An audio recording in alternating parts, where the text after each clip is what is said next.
Good afternoon, everyone. Thank you very much for joining us today. My name is Lucinda Fonseca, and I am Professor of Geography and Migration Studies at IGOT, the Institute of Geography and Spatial Planning of the University of Lisbon. And I'm also the Director of the PhD program on Migration Studies of the University of Lisbon. And today I'm the host of the third national workshop of the project EuroMedMig, Mapping European Mediterranean Migration Studies, that is coordinated by Professor Ricard Zapata from the University Pompeu Fabra in Barcelona. I would love to welcome you at IGOT and the Center for Geographical Studies of the University of Lisbon, but unfortunately this time was not possible due to the pandemic situation. But I do hope that we can meet personally in the context of the EuroMedMig network in another occasion. As a geographer, I also would love to organize a field trip for those of you that have not yet had a chance to visit the beautiful city of Lisbon and guide you through the history of migration and the urban development of the city. In fact, it's impossible to understand the urban development of the city without looking at migration history, both as place of origin, but also of destination of people from more and more diverse places. But I'm aware of the time, but before I give the floor to Professor Ricard Zapata to say a few words about this project, and then to give the floor to my colleague Franz Boer to introduce the webinar program, allow me just to thank all the speakers that were so kind to accept our invitation to participate in this discussion today. I also would like to thank Professor Ricard Zapata and his team from GRI team in the University of Pompeu Fabra in Barcelona. I also would like to thank the staff from IGOT's communication department and of course my colleagues Franz Boer, Amandine Desil and Elisa Alves for their support to the organization of this event. We believe that this webinar, bringing together academics, policymakers, and practitioners, will promote a fruitful dialogue around the ways migration, and particularly in the Mediterranean region, has been transformed by digital technologies and how information and communication technologies can be a useful resource to promote the integration of immigrants and refugees in the destination countries and cities. And of course, it's also very important to discuss the new possibilities brought about by big data and all these informations in research, in migration, the ethical issues and all these challenges that we will discuss today. A final note, I believe that all of you are aware that the webinar will be recorded and photographs will be taken on the screen for dissemination on institution websites and social networks. So if you do not agree to appear in the recording and photographs, please keep your camera off. Thank you very much. And now I will give the floor to Professor Ricard Zapata, who, as I mentioned before, is coordinator of EuroMedMig and EuroMedMig Jean Monnet Network. He is a full professor at the Department of Political and Social Sciences of the University Pompeu Fabra in Barcelona, Catalonia, Spain, and he is also the director of GRI team, Interdisciplinary Research Group on Immigration, and is also the director of MAST program in Migration Studies. He is a member of the board of directors of EMISCO and chair of its External Affairs Committee. So without further delay, thank you very much, all of you, dear participants and speakers, to join us. And Ricard, the floor is yours. Thank you very much, Professor Fonseca, for this kind introduction and for organizing this third national workshop of the project of EuroMedMig that I will try to frame by now. But I am also impressed by all the participants and speakers, and hope I am sure I will also learn a lot about this challenging topic on digital age and migration. Let me maybe a few words before to speak about EuroMedMig. What is EuroMedMig? EuroMedMig began 2 years ago in when we organized an EMISCO General Conference in Barcelona, the last one that was in person, I guess. But in any case, it is also a concern that we have in Great Team and with other colleagues and in EMISCO, basically also to put together researchers that are interested both in migration and Mediterranean, and also that are from all the rims of the Mediterranean.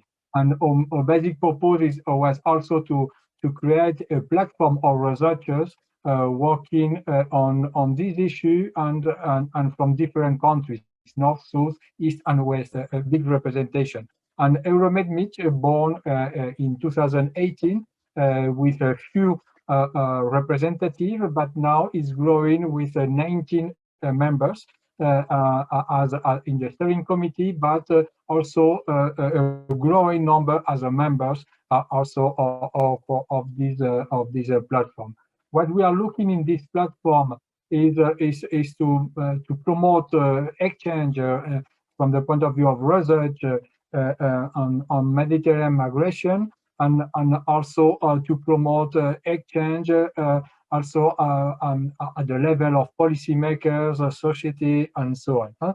But always with the purpose to engage in what we call multiple voices. That means that there is not just one way to analyze the reality of migration, but many voices and many information. And then we are concerned about the knowledge production of Mediterranean migration, and we are convinced that there are other maybe silenced knowledge that we need to identify and to also to bring on the floor beyond the state narratives on Mediterranean migration.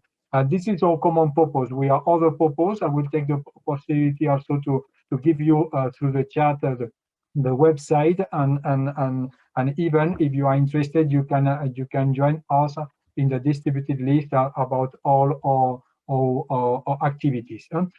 Concerning the activities, the first thing that we did, of course, was to go for some kind of financing, because apart we have the support, of course, of EMISCO.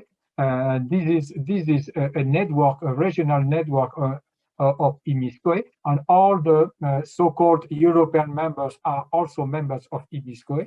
This belongs to the philosophy of this network, and also the institutional support of Union for the Mediterranean. You know that Union for the Mediterranean has not immigration in the agenda, because they are much more resource oriented, but are concerned about migration issue, and then they give us support for organizing seminars and also for this platform, and we are very grateful for them also. And then what we did for the first time was to apply for Jean Monnet network, and then we were successful for that. And then this national workshop belongs to an activity of this Jean Monnet network. I will give you the information of the Jean Monnet network through the chat, but what I can say is that we are producing different kind of activity with this Jean Monnet network. The first one, of course, is to promote working papers and produce knowledge following this multiple voice philosophy. But also some kind of activity promoting interaction between North and South, East and West, but also between policymakers and researchers. And this national workshop belongs precisely to this activity. National workshop will be done twice a year, always combining following our philosophy North and South. The first one took place in Tunisia, the second one in Belgium, the third one in Lisbon. The next one will be Morocco. Hopefully, it will be in person in Morocco, in Rabat. And then we will go to Nice in France. That is also a member of IMISCO on this platform. And we will finish with Turkey in Istanbul. As you see, this national workshop, the main purpose of the Jean Monnet network and also the national workshop is to identify some new key challenges within the Mediterranean migration issue, and by no way the topic of today that has been so kindly organized by Professor Fonseca and the team of EGOT is a burning issue. The digital age is a burning issue not only for researchers but also for policymakers.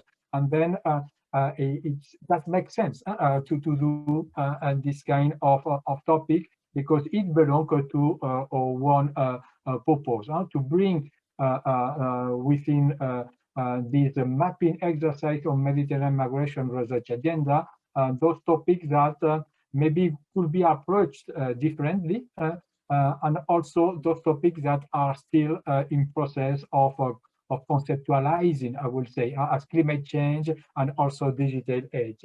And then from this point of view, this topic belongs perfectly to the philosophy of EuroMedMig. Let me just finish that within EuroMedMig, the purpose of within this Jean Monnet is national workshop, as I said, but also other kind of knowledge production. We have a summer course that will take place at the end of June in Barcelona. I will take profit also to give you this information about the summer course, because even if we are already 16 students, we can allow more students to come with us. PhD, basically PhD student, and then I will give you also this information. Within the summer course, we will bring scholars from north, east, and west of the Mediterranean to speak about Mediterranean migration, organize some roundtables, also, of course, some workshop with a PhD student to promote exchange, and also a closure on climate change, also organized by Union for the Mediterranean. I think the summer course also is following the same philosophy than this national workshop, and hopefully will be also a productive meeting for PhD students promoting research. Apart from that, we have a handbook that we are also now beginning to request some abstract for drafting a first structure of this handbook on Mediterranean migration. This belongs also to the Jean Monnet.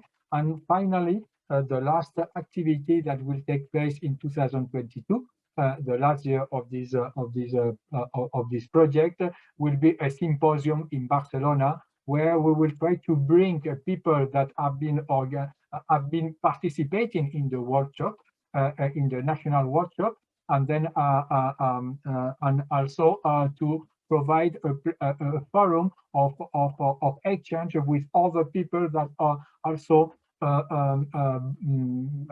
were also participating in the other national workshop in other countries.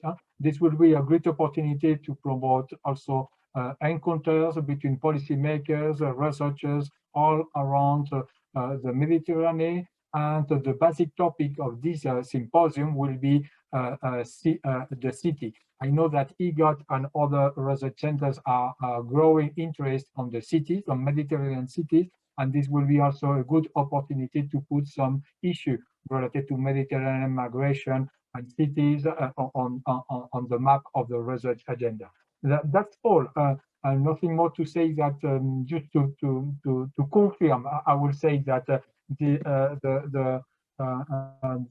these issues that we will is organized by EGOT and Professor Fonseca is perfectly fit, perfectly within our philosophy. I am myself excited to learn about that because I have so many questions and no answer about how to deal with this digital age and related to migration. I am sure this will be very useful also for me and for all of you, and hopefully this will also stimulate young researchers for focusing their own research on this burning topic that I am sure will be a growing interest, not only for research, but also for policy and international organization. Nothing more to say, just to give the floor to the speakers, to be very grateful directly to the speakers to participate, and nothing more that I am just here also to listen and maybe to participate as a whatever participant in this workshop. Thank you again for EGOT and particularly for Fonseca and all the team for allowing us to be together, at least virtually. Thank you very much, Ricard. And then I give the floor to my colleague, Franz Boer, who is present in the workshop. And before that, just to let you know that Franz is a postdoctoral researcher at the Center of Geographical Studies at EGOT, and his research lies at the intersection between migration and urban studies. And he is particularly interested in migrants' role in transforming urban space, urban mobilities, practical knowledges, and navigation. And presently, he is coordinator with my colleague Jennifer McGarrigle of the EMISCO Research Initiative on Privileged Mobilities, PRIMOD. Friends, the floor is yours. Thank you. Thank you so much, Lucinda and Ricard, for this introduction. Thank you so much to everyone who could join us today, especially to our speakers and discussants. I see there's a lot of people from so many different countries, academia, municipalities, NGOs. That's really great. Hope you're all well. And I won't take all the 15 minutes that were allocated to me. I just would like to say a few words about the organization of this webinar. Not as a specialist on the topic, which I'm not, but rather as someone who's really keen on hearing the presentations we're gonna have today. To speak about migration and the digital is of course not new. There's a number of ongoing ERC and Horizon 2020 projects looking precisely at that at the moment. And since the late 90s, at least, we've been discussing how migrants have used ICTs to move money around, to maintain long distance familial arrangements, mobilize social networks, and even to provide feedback about their migration experiences to family and friends who could in turn decide to migrate as well. In a way, the use of digital technologies helped paving the way for the transnationalism paradigm, as migrants are increasingly able to maintain ties with individuals and groups beyond those with which they have presential interaction.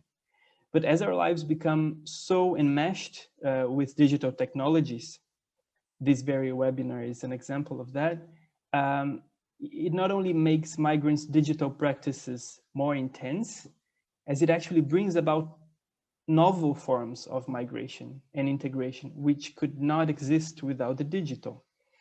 Look at digital nomads, for example, which is a specific population that has had a very big impact here in Lisbon.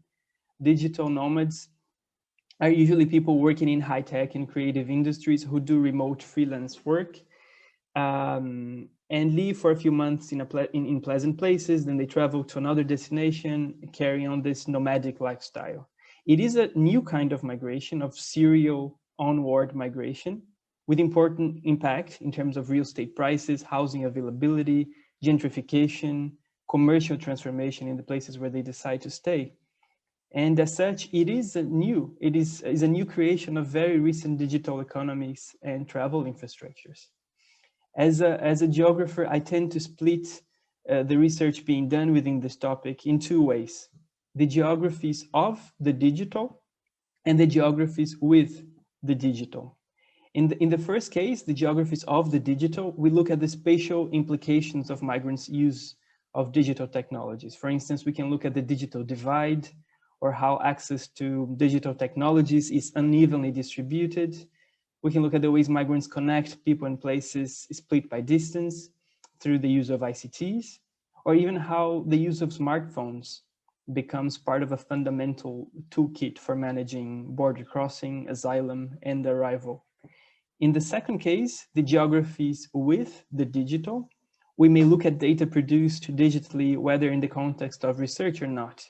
The use of big data is, of course, a hot topic in migration policymaking, but we could also think of digital research methods, such as getting access to migrants' conversation groups on WhatsApp, or doing digital ethnographies on Facebook, data scraping, cyber tracing, and so on.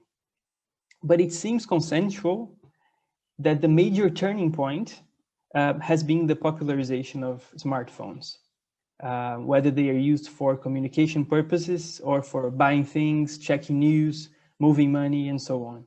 And smartphones generate huge amounts of data that have attracted the attention of governments and private technology firms, who usually scrape, filter, and construct data on demand. So now I would like to introduce the presentations we will have this afternoon. There has been a slightly change of order. So the first and the second presentations switched positions. So our first presentation will be by Niels van Doorn. Neil will talk about migrants who work for digital platforms, which include ride sharing or food delivery services like Uber, for instance. Niels is assistant professor of new media and digital culture at the University of Amsterdam. As Niels has written elsewhere, platform labor is predominantly migrant labor, and the availability of exploitable migrants is key for making platform economies viable. While these platforms remain sources of precarious work for all its workers, for migrants in particular, they seem to produce cumulative vulnerabilities. Labor precarity adds often to irregular migration statuses, adding to poor housing conditions, and so on. And to discuss Niels' presentations, we invited Pedro Costa, who is professor at the Department of Political Economy at ISCTE and director of Dinamia Set ISCTE here in Lisbon. Then our second presentation by Fran Meissner will unpack the emerging involvement of technology firms in commercializing migration data to national and local governments. Fran is assistant professor of critical geodata studies and geodata ethics at the University of Twente in the Netherlands. As Fran has argued before, this does not only raise problems in terms of data protection, privacy, or ethics, but it's also a political problem, as it is these private firms that construct through proxies who is to be considered an immigrant and what kinds of data and online behavior are to be expected and perceived as relating to migrants. It matters then to ask what kinds of questions are we asking migration big data, and perhaps even more importantly, what questions big data cannot answer. And to discuss her presentation, we invited Ricardo Zapata, who has already been introduced. And the third presentation will be by Nikos Trimikliniotis. Nikos is a legal and sociology expert and professor of sociology at the University of Nicosia in Cyprus. Nikos will look at the ways migrants and refugees use the digital as tools for struggle and resistance. Digital technologies have also reshaped the ways we think of borders and how borders may be replicated within the digital. And Nikos here provides us with his findings on how migrants in the Eastern Mediterranean are also part of the making of rebel cities, to use Harvey's term. A key question that permeates his presentation is, how have migrants employed digital technologies for collective power and to counter austerity politics. And to discuss Nico's presentations, we'll have Amandine Desi, who's one of these webinars co-organizers, who is a postdoctoral fellow at UMR Passage Bordeaux and associated member here at Migrari Arigot. Finally, we'll have a very exciting roundtable, the discussion bringing together Lisbon-based academics, policymakers, and civil society to talk about their own reflections as practitioners in the field. As the pandemic has made evident, digitalizing procedures for migrant arrival intersects with some recent trends in public service and smart cities discourse. The 5 roundtable participants will explore that, and we'll have some time for a more general debate after the presentations. As you may have seen on the program, the first 3 presentations will last 30 minutes each. There will be some time after each presentation for questions and comments, and we'll have a short break at 3:15 Lisbon time. And the roundtable will take up the whole last hour of the workshop. So during the afternoon, we really encourage everyone to write down comments and questions in the chat. I'll try to collect them during the presentations and direct them to the speakers. Also, please keep your microphones disabled through the webinar so we don't hear any background noise. I think that in terms of practicalities, this is it. And I thank you all again for being here. And I give the screen to Niels. Niels, the screen is yours. Thank you. It's great to be in control of the screen. Hey, thanks so much, first of all, Frans, for this really great introduction and thorough introduction. And thanks everyone for having me, for inviting me. I'm going to just get started by sharing my screen. So you can see what I see, namely my slides. So can you just, Frans, can you quickly see, just confirm that you yes. see what I'm seeing, my slides? Yeah. Perfect, Niels, Right. thank you. Okay, great. Maybe one quick disclaimer. So I'm going to be reading for parts of my paper. I know that is not always appreciated, but it does allow me to make my argument in the most precise way possible. And it also hopefully helps me to stick to the time limit, because I have a tendency to sometimes meander and take side routes, and then it takes too long. And I want to respect as much as possible your interest and the time I have.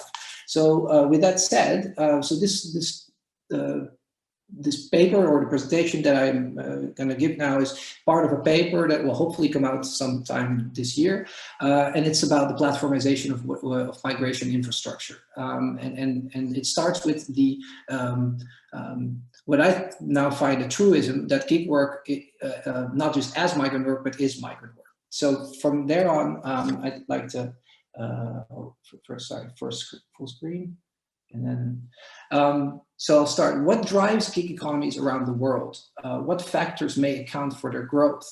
It is our contention. So I wrote this paper with Darsana Vijay, who's a research assistant on our platform labor project. And if you're interested in the entire project, I can also share a link after this presentation. So it is our contention of our project and of Darsana and mine that with markets concentrating predominantly in and around large cities, gig platforms around the globe depend as much on the labor of migrants and minorities as on the investment capital and permissive governments, which usually has most attention.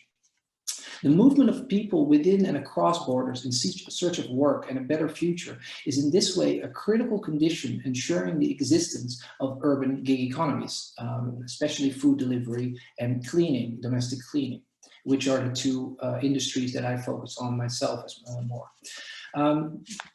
There's thus an urgent need to center migrant experiences and the role of migrant labor in gig economy research, which again is my field of research, platform labor, in order to generate a better understanding of how gig work offers certain opportunities and challenges to migrants with a variety of backgrounds and skill levels.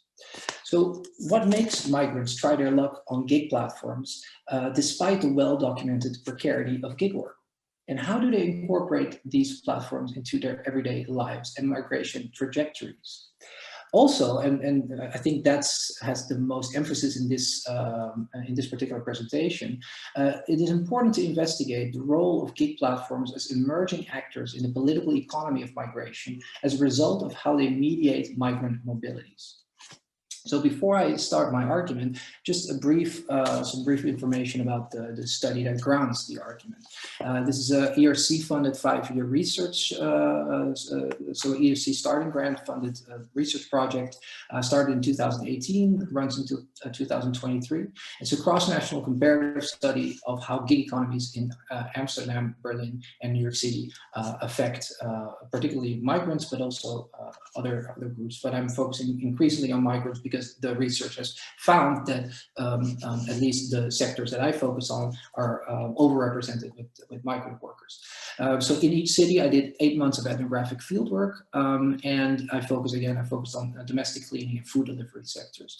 Among other fieldwork data, I conducted 151 semi-structured interviews, and you can see here a bit more information about how many cleaners and couriers and how many of those were migrants. I think what you'll notice here, what I do want to say something very briefly about, is that in New York City, I only interviewed, so my full sample, only 6 of those were migrants, but that had to do with the fact that I experienced significant language barriers, not speaking Spanish, for instance, because there's an abundance, especially food delivery, of a lot of them also undocumented migrants from Central America doing food delivery in New York City. And I managed to interview some via translator, but that was a very large kind of block for including more migrants there.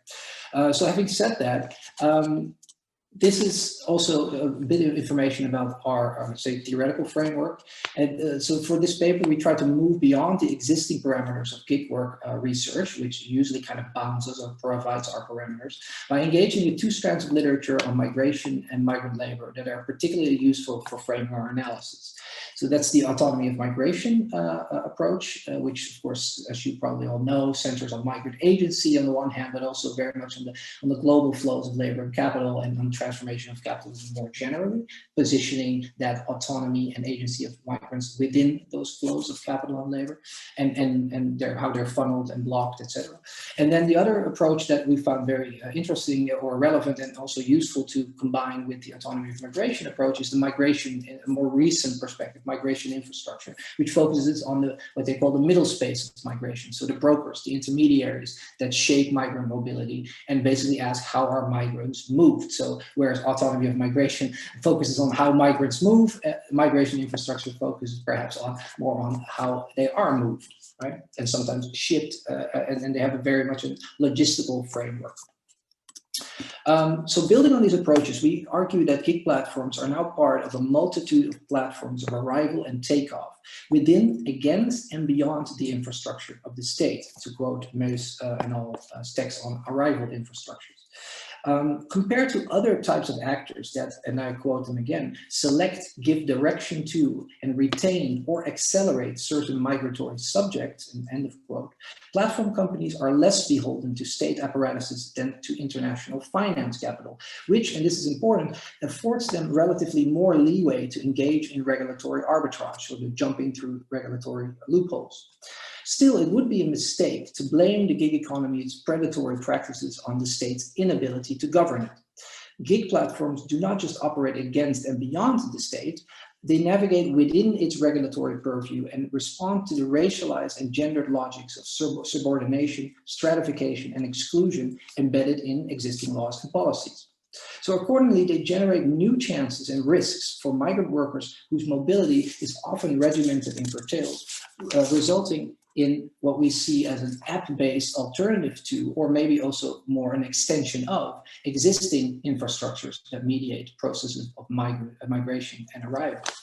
Now, in the paper, we give some ethnographic vignettes in which we detail the lives and situations and working practices of several migrants. Here, of course, due to time constraints, I can only focus on one and only a little bit. So I like to focus here on Natalia, who's 39, has 2 MA degrees, highly educated, especially in the field of media, journalism, media, and social media editing. And she's Brazilian and lives in Berlin, or at least she lived in Berlin at the time I interviewed her. She then moved to London, which will also come up later. So I kind of have to start midway somewhere.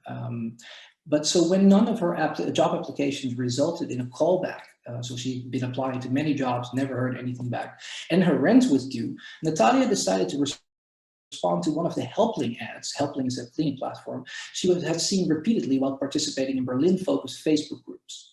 She was surprised that the company did not meet her in person and expected very little of her in terms of documentation of work experience. And she told me that she found that a bit weird and a bit, she didn't expect that, but she also kind of liked it because it meant that she could right away get to work. And to work she did. She worked many hours a week. So, but then it took Natalia many months to find out that her required paperwork was not in order and that she had been working illegally for the entire period, even though Helpling did not notify her and allowed her to service her customers. A roommate of hers eventually explained to her that in Germany, self-employed workers like her can only obtain a Gewerbeschein, or a business license, after they complete an in-person Anmeldung, which is an address registration at one of the offices of the Berlin municipality. So this is a quote from Natalia from one of the interviews. And then I realized I never did it properly because I thought that you could file online. I really honestly thought that it was like everything like here in Germany, right? Like things should be online because even in Brazil, you can do that stuff online. And I sent them, so Helpling, like the document that I filled and they said, okay, you're good to go.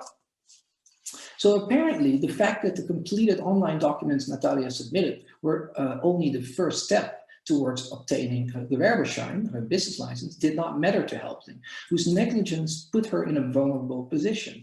Not having a proper business license meant not having a Steuernummer, which is a tax ID, which meant that she wasn't on the radar of Berlin's tax office. So as she said to me, I didn't have anything. So for the government, I don't exist, end of quote. So how was Natalia able to work in these circumstances? Drawing on their research on employment agents recruiting migrant domestic workers in Singapore, we and colleagues highlight the essential work of translation, as they call it, that these intermediaries engage in. They contend that, and this is the quote from that article, the purpose of brokerage is not to automate, quicken, or replicate processes, but to bring together and activate the overlapping regulatory frameworks and dominant social cultural modes of understanding that underpin the transnational migration industry. Now, we find it interesting to think about such claims in the context of companies like Helpling and other cleaning or food delivery platforms, which would deny vehemently any link to transnational migration industry and persistently avoid being identified as employment or staffing agents.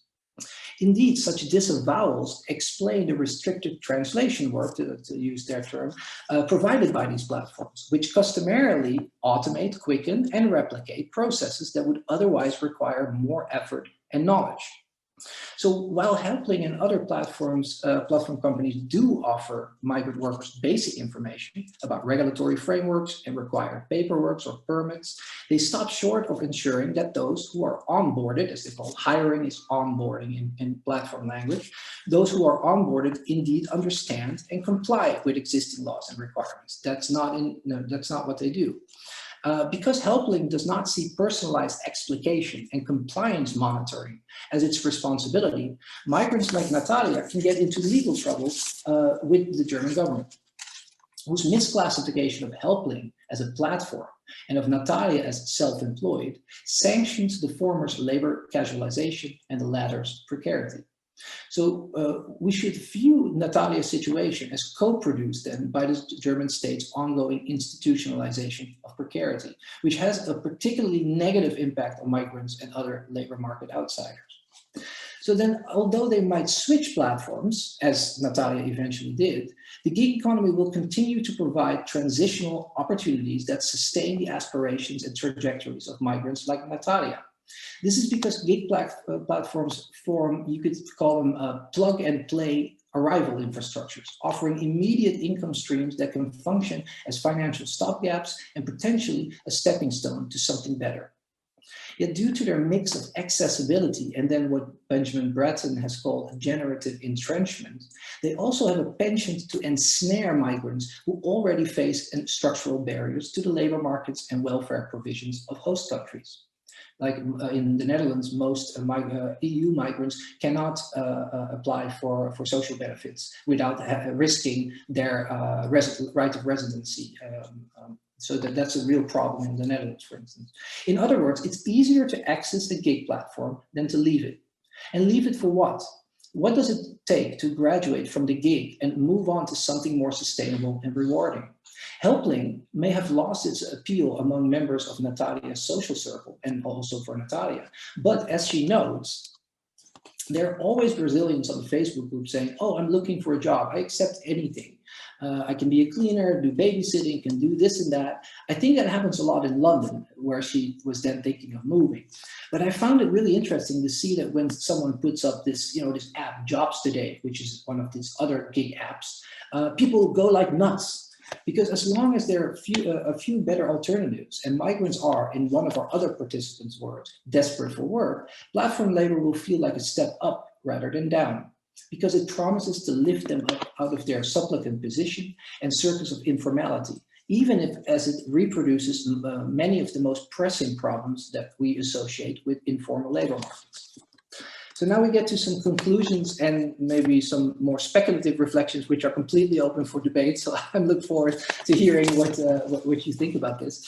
So as our research demonstrates, gig companies capture disaggregated migrant labor and render it productive, not through highly regimented and regulated supply chains, as is the case of a lot of focus of research on migration infrastructure. They focus on more these larger supply chains transnationally. But they do so via relatively open yet platform-governed marketplaces where millions of ultra-short-term gig-based contracts stipulate the risks and responsibilities of service requesters and service providers. As such, gig economy companies accelerate what Mesatra and Nielsen called the multiplication of labor and deploy new strategies for its monetization or valorization. Importantly, this multiplication of labor simultaneously results in its renewed segmentation through what we identify as an emerging app-based migrant division of labor. So this migrant division of labor has, of course, been in existence much longer, but this one is very much app-based, which comes with a new set of risks and also opportunities. Despite being differentially positioned in terms of race, class, gender, legal status, and age, this follows from our research, migrants are increasingly taking up precarious gig work, just like they previously accepted and continue to accept service jobs with low payment and little protection. Now, combining the conceptual lenses of the autonomy of migration approach and migration infrastructure perspective, that enables us to bring into focus this app-based migrant division of labor and situate its emergence within a broader development that we see as the platformization of migration infrastructure. Migrants do not just use social media platforms to support and plan their migration trajectories. They also increasingly turn to gig platforms for work. Easy, you download an app and quickly after that, you can get to work once they arrive in a foreign city. Gig platforms augment existing infrastructures, both technologically and commercially, that is, in terms of capital accumulation. Although not usually associated with state-governed apparatuses of managed migration, gig platforms are increasingly taking on a macroeconomic role as absorbers of migrant labor. Because they do not have gig workers on their payroll and they don't have to pay them per hour or two for waiting time, their onboarding practices are highly compatible with the speed of migrant mobility. So, and this is the last slide. Furthermore, as investment vehicles for capital looking for potentially high returns, gig platforms likewise absorb global flows of finance capital. Crucially, and now we get to the data part, what links gig platforms' ability to absorb both migrant labor and finance capital is how they leverage data. Datafication, on the one hand, allows for the algorithmic management of migrant workers at scale, while on the other hand, it allows platform companies to deploy this data for one, the optimization of its services, of its operations, two, the development of new products, and three, the sourcing of new funding rounds. Investors, after all, love data-rich tech companies, and gig platforms have managed to promote themselves as such for about a decade now. But where does this data come from? Well, it's of course captured from migrant workers once they logged in to the app. Ultimately then, the platformization of migration infrastructure results in the financialization and assetization of migrant labor, whose data generating potential renders it a valuable asset, promising an ongoing influx of investment from shareholders looking for big returns at the moment of a company's IPO or acquisition. So while migrant labor has previously been subject to financialization, as when migrants' remittances become incorporated into financial markets, and that has been studied in the past by Canterbury, never before has this process been mediated by platform companies whose rigid fealty to shareholder interests and money hemorrhaging business models, because all of these companies are just losing billions of dollars and euros each year. They pose a direct threat to the livelihoods and well-being of migrant workers across the globe.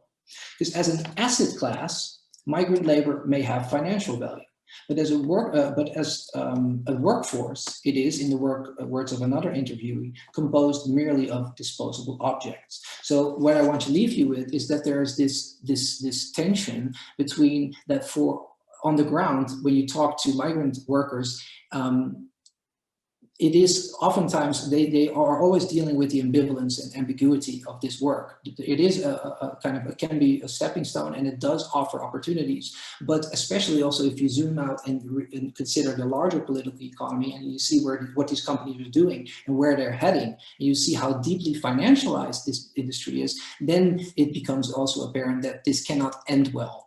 For migrant workers, because they are also the first to go, by the way, when you would reclassify them. So that's not an answer actually at all, I think, to this conundrum. Like, we'll make them all employees. I think, and we can talk about more, of course, about this later. These companies will, the first thing they do is just deactivate a lot of accounts, among them also a lot of accounts for migrant workers. Anyway, I think I'm probably a little over time. So this was it. Thank you for your attention, and I'll stop the share.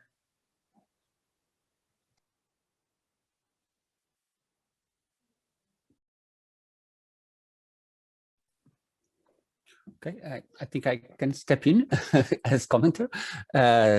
And thank you very much, Niels. And I would like also to start by thanking to the organization for the invitation to comment this text. I have all the pleasure in being here and commenting in this workshop, and also in commenting Niels' work and this text that I think it's very interesting.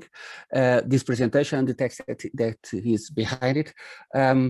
I will be brief. I will try to highlight 2 or 3 ideas, or 2 main ideas of that comes from I think are very interesting, that come from the presentation of Niels and the text itself, and then try to launch here 2 or 3 or 4 challenges in terms of discussion in terms of some topics that I think they are very important to address, looking to this very stimulating talk that Niels brought us.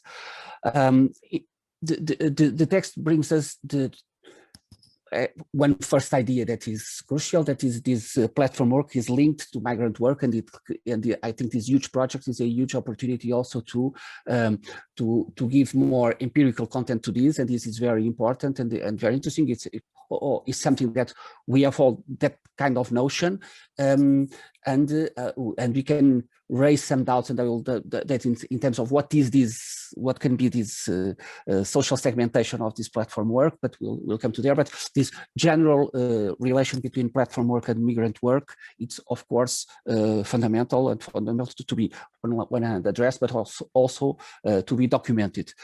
But I think particularly important after this is the one of the main arguments of Niels' text is this the idea that platform is not just, as usually seen by many academics, like a mechanism of degradation of labor relations or labor conditions. And of course it is as that, but also is a mechanism and an opportunity for the migrants, and that's why that's Niels try to explore and showed us here with some examples how it's seen as an opportunity, how in that sense it internalizes all these global movements of workers, and it is effectively this relation between and this tension between the labor work functioning and the institutional regulation of all the labor markets in the different countries and at global level that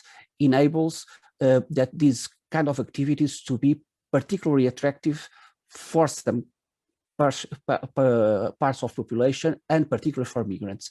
And all the relation with the flexibility and opportunities of flexibility in terms, of course, of lifestyles and livings that we have in the city, but particularly the flexibility in terms of coping with the licensing permits or the resident permits, the permits, for instance, for students permits, and so on, and flexibility in terms of hours, in terms of kinds of institutional arrangements that can be used, all the issues related to language, and so on and so on. And so it's easy to understand, and it is quite well systematized to understand what is the success of these activities for migrants, and why it's seen essentially as an opportunity much more than a way to the degradation of the conditions of labor that we can see in other perspective. Another fundamental idea that is in the text, Niels has not highlighted so much here in the presentation, but probably we can talk about this later, is about the idea that the solutions for these cannot be so related. The immediate thing that we could think is about the extra regulation of the labor conditions, of the labor works, and the reclassification of work, and all the institutional relations that can be addressed, and that is not enough, because the problem is that we have, and Niels states this clearly, because the relations, these relations are much wider than the relations that of a specific platform or a specific mechanisms that drive us today. That is particularly seen these days, if you think in the lockdown all over the world, with the conditions of other works that are not platform workers, like the cultural workers, for instance, or others that are completely suffering exactly the same kinds of things. And maybe even in those cases, these times, like the pandemic times are even more protective for the ones that are in a platform work, or at least it's more flexible in order to give answers and to give responses to this. And so, for all of this, I think the text is very interesting, and I clearly recommend it. I would like to I don't know, trying to not skip too much the time, trying to give here four challenges in terms of discussion. One is the idea of the agency of these migrants, and the possibility of these migrants develop strategies in terms of their personal stepping stone strategies in their welcoming countries, or their progression, but also on developing exploitation strategies to other migrants. That is, for instance, something that we see clearly in Portugal, for instance, in platforms like Uber or Uber Eats or others, that the opportunities that immigrants have to develop sub-rentals, small networks, informal networks of power in which they develop these relations. I don't know if you have observed this in the different empirical contexts that you are analyzing, but this is this relation with the migrants, with the stratification of the own relations between the immigrants and exploitations within the immigrants community. It's an interesting aspect that could be related to this. A second issue is about this generalization of the platform economy and the similarities that we have with other fields. You have studied particularly in this work the cleaning and the food delivery platforms. I was I was struck reading your paper that I've never thought in this perspective to this before, but how we as academics are completely the same thing, working to these platforms and this publishing industry that platformizes, that is a platform that many of these mechanisms are exactly the same, and the migrant, and even being or not migrants, but even also facilitating the access of migrants to another places in terms of these relations. And so my question would be, taking the challenge that France brought us in the beginning, talking about the digital nomads, at what extent do you think this platform work is this platform work is completely possible and extendable also to the digital nomads, and to and if the situation could be or can be or not the same in this expansion of the platforms to academic work, to all the kind of work that can be made as translators and to all the things like that. Then just not to my time, two other topics that could be interesting to discuss would be one is the data. You talk already about the data, all the potential that we have in terms of data analysis here, and all the potentials and all the assetization and financialization that we can have of these businesses related to data.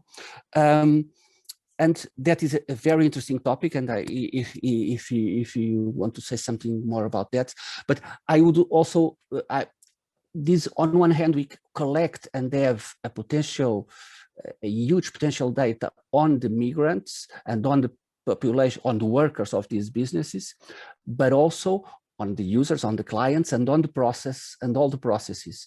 And these workers are also data collectors. They are they are driving their own data, but also all the data for instance, in case of the Uber, of all the process of delivery about the user, or can be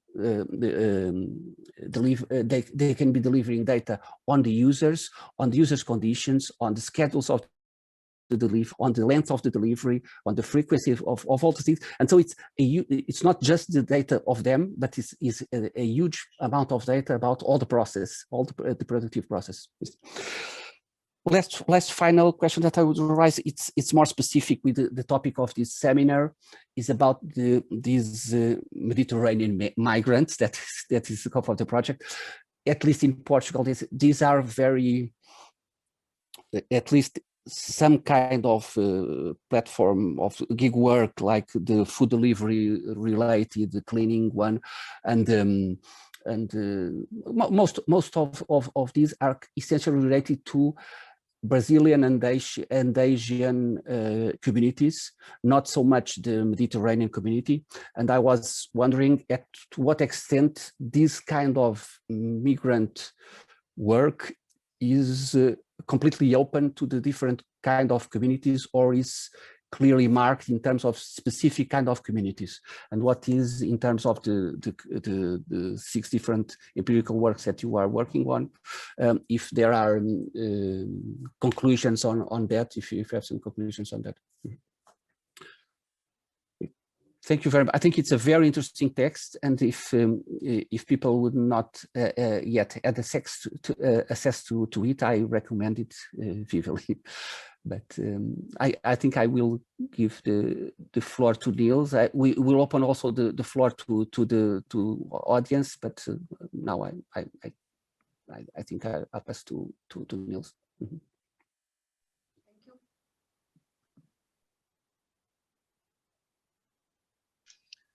Professora Lucinda tem de ligar o microfone. Okay. Thank you very much, Pedro. Maybe Niels want to react? Yes, I would like to. I would just want to check, is there still some time for me to respond? I'll try to be very quick. Yeah. Yeah, okay. Thank you, Pedro, for a very generous response, a very thorough response again as well.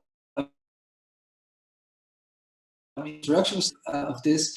Again, I have to stick to some time management here, so I'll get right into it. Brief answers, although some answers actually require much more this debate. But the agency of migrants, yes, I'm even though it might not have seemed like it so much in this presentation, my work, as an ethnographer as well, sociologist, I am very attentive to the agency of migrants, and there's agency everywhere. In the way they try to also kind of cheat back on the app and find ways to make more money by finding little loopholes themselves, all the way to joining unions and or other like more informal, like worker center almost type of organizations. They haven't had much of a big fist yet, but especially in New York, there's a second or a third wave coming now, and it's getting more attention. Now, at the same time, that agency, as you I think also said already, can also be used for bad, for not for good, but for bad. And there's a lot of kind of like subcontracting and like renting out of accounts so that these forms of exploitation are actually perpetuated, right? And it's downloaded. And the people that they, so oftentimes undocumented workers that rent out the accounts of the people who have an account, who are documented, and they make even less. So it's kind of, it perpetuates and it makes it even worse. So both things are happening. And again, we could talk more about next point, generalization of the platform economy. To what extent did you mean to say, to what extent other professions and sectors could be platformized? I think yes. I mean, the answer just is everywhere around us. It's happening, but it will have very different repercussions for very, very different groups of people. And I think some of that will return in my answer in the fourth question. I think if you have proper resources, if you have some assets and capital, or you have a job that you're well positioned, you're gonna be fine, at least for now. But if you're already vulnerable, you have particular vulnerabilities, or then you will be more exposed to that risk. But what I think I would say before moving on to the third point real quick is what we see over and over again now, and this is really important, that gig economy platforms have proven to be kind of a laboratory for how you can manage workers, survey workers, exploit workers through data, through algorithms, and that a lot of that finds its way in other sectors, right, in other industries. Okay, third point, multi-purpose uses of data. Yeah, I mean, I can only say that you're completely right, and that's exactly why we shouldn't take these platforms serious when they say we're not labor platforms, we're data companies. In a way, they are. I mean, they are also labor platforms, but there are ultimately also data companies. And for instance, just a very brief example, the data indeed that these food delivery workers collect is not just data on them, as you said. Indeed, it's data on the entire process and practices, right? It's also data on the consumer, it's data on the restaurants, it's data on all entire transactions. It's data also that then is generated, amongst others, by the worker, that is expropriated from them, is then re-aggregated, and that data is used at scale to develop new products, new services, and not only try to automate this type of work, but also push restaurants out of business by developing ghost kitchens that replicate the menus from small restaurants and try to do it better for less cost because you don't have overhead costs. That's just one example, right? That's why this data is ultimately so interesting also to investors. They're not interested in them as a delivery company. Who cares? Well, what investor, what venture capitalist is going to invest in a cleaning company or a delivery company? No, they're interested in the data and all the generativity of that and the potential. Okay, last point, open to different kind of communities. That's a really complex question. It really depended on where I was, but what you do see is that there's social networks so that people onboard each other and then they get like €100 or $100 extra for getting their friends on board. But of course, what you're doing, you're getting more money, and that's nice for a little while. But if you keep onboarding and doing that at scale, you're going to radically oversupply. And that's the way they govern this market in general, just getting a radical oversupply of this work so that everybody's waiting around for orders and the work gets worse and worse. But they don't have to pay them while waiting, so who cares? So that is a big problem. And they do that to their own communities because they're so strapped for cash oftentimes. I think I want to see, I should stop there also because of the time, but there's more to say here. Sorry. Yeah, thanks so much, Niels. There are a couple of very interesting questions in the chat, but unfortunately we ran out of time. I think we should move on to Fran's presentation, but maybe Ana Beatriz and Amandine Zil, who asked these questions may get in touch with you by email or... I'll try to answer them in the chat. Okay, perfect. That's great. So thank you so much, Niels and Pedro. And now we move to Fran's presentation.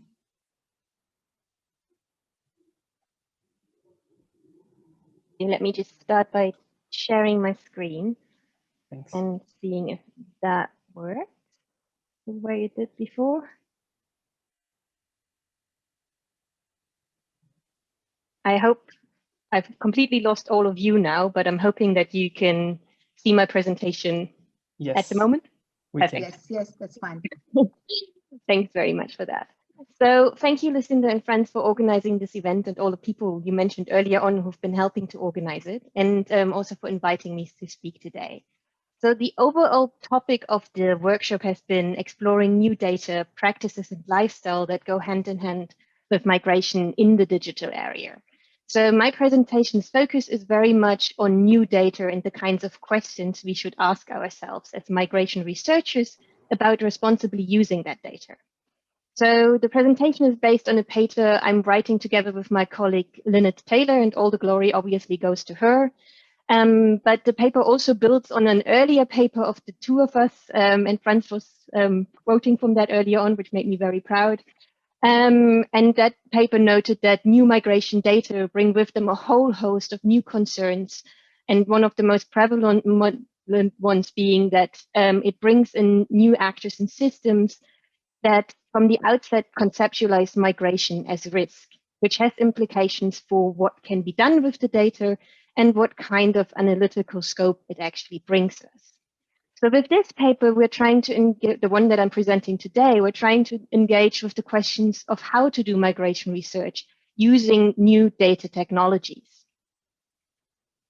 And what I'm going to do today is I'm going to briefly highlight what new data sources we have and what is now seen as migration data, point to some prominent problems afterwards with the use of that data to challenge how migration research at this particular moment operationalizes research ethics and what kind of mismatch we might find there. And I will finally conclude that those problems point towards making a more concerted effort to re-visibilize migration information infrastructures.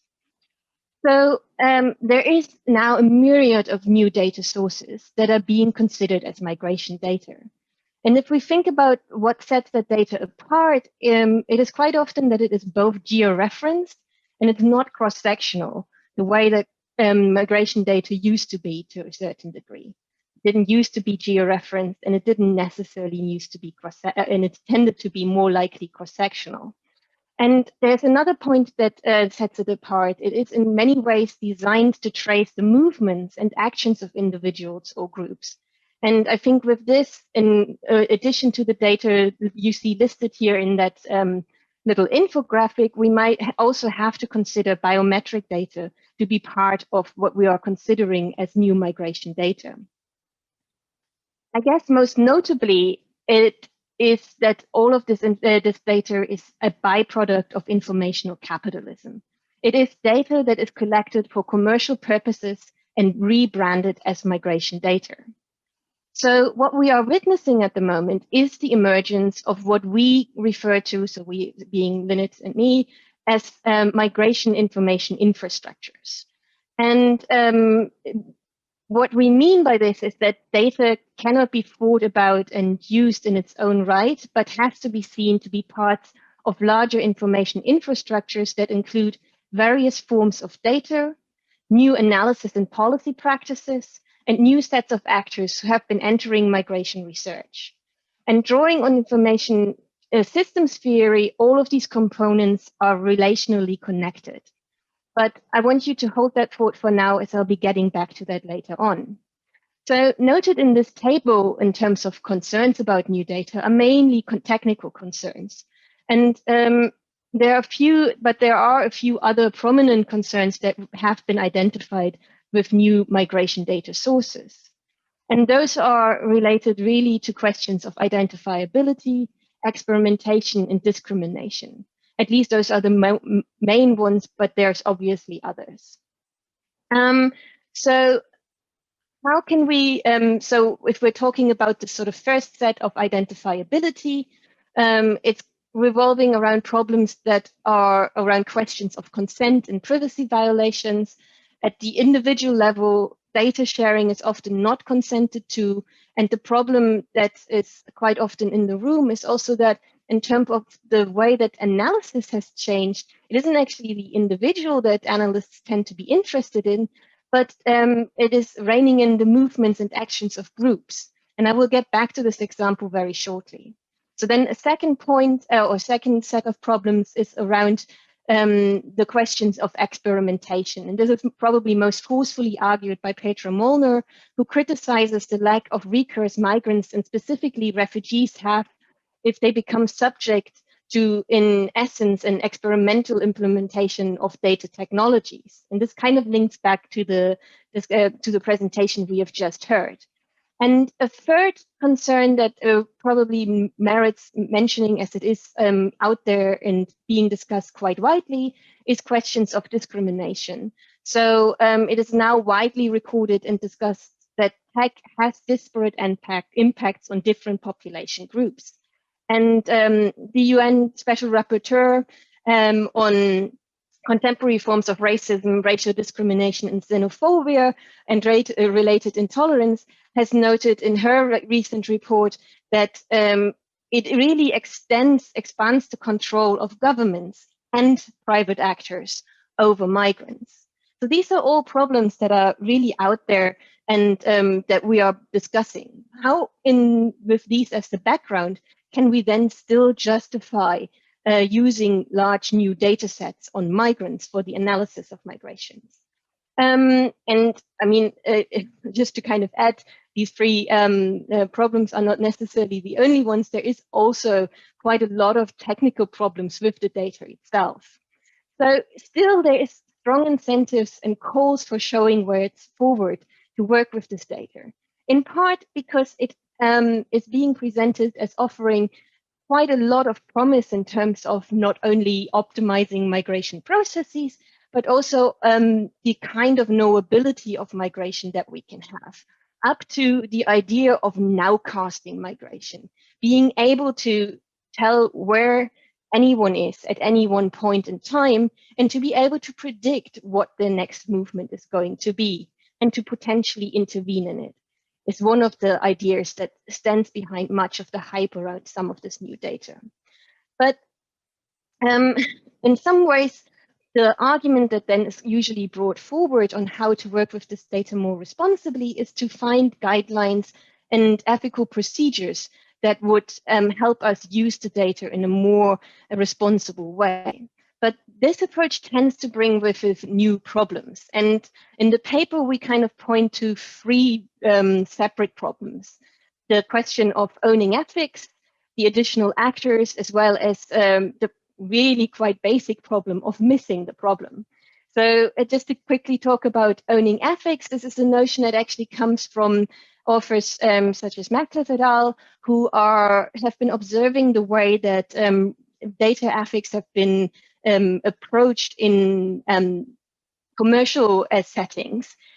And they point out that in those settings, what happens is there is people that are being installed to own ethics, but that those people or to make sure that ethics are being addressed, but that at the same time, those people are also part of the logics of mostly based on questions of merit that are embedded in the firms. They're working towards solutionism and are working in terms of quite often outsourcing ethics.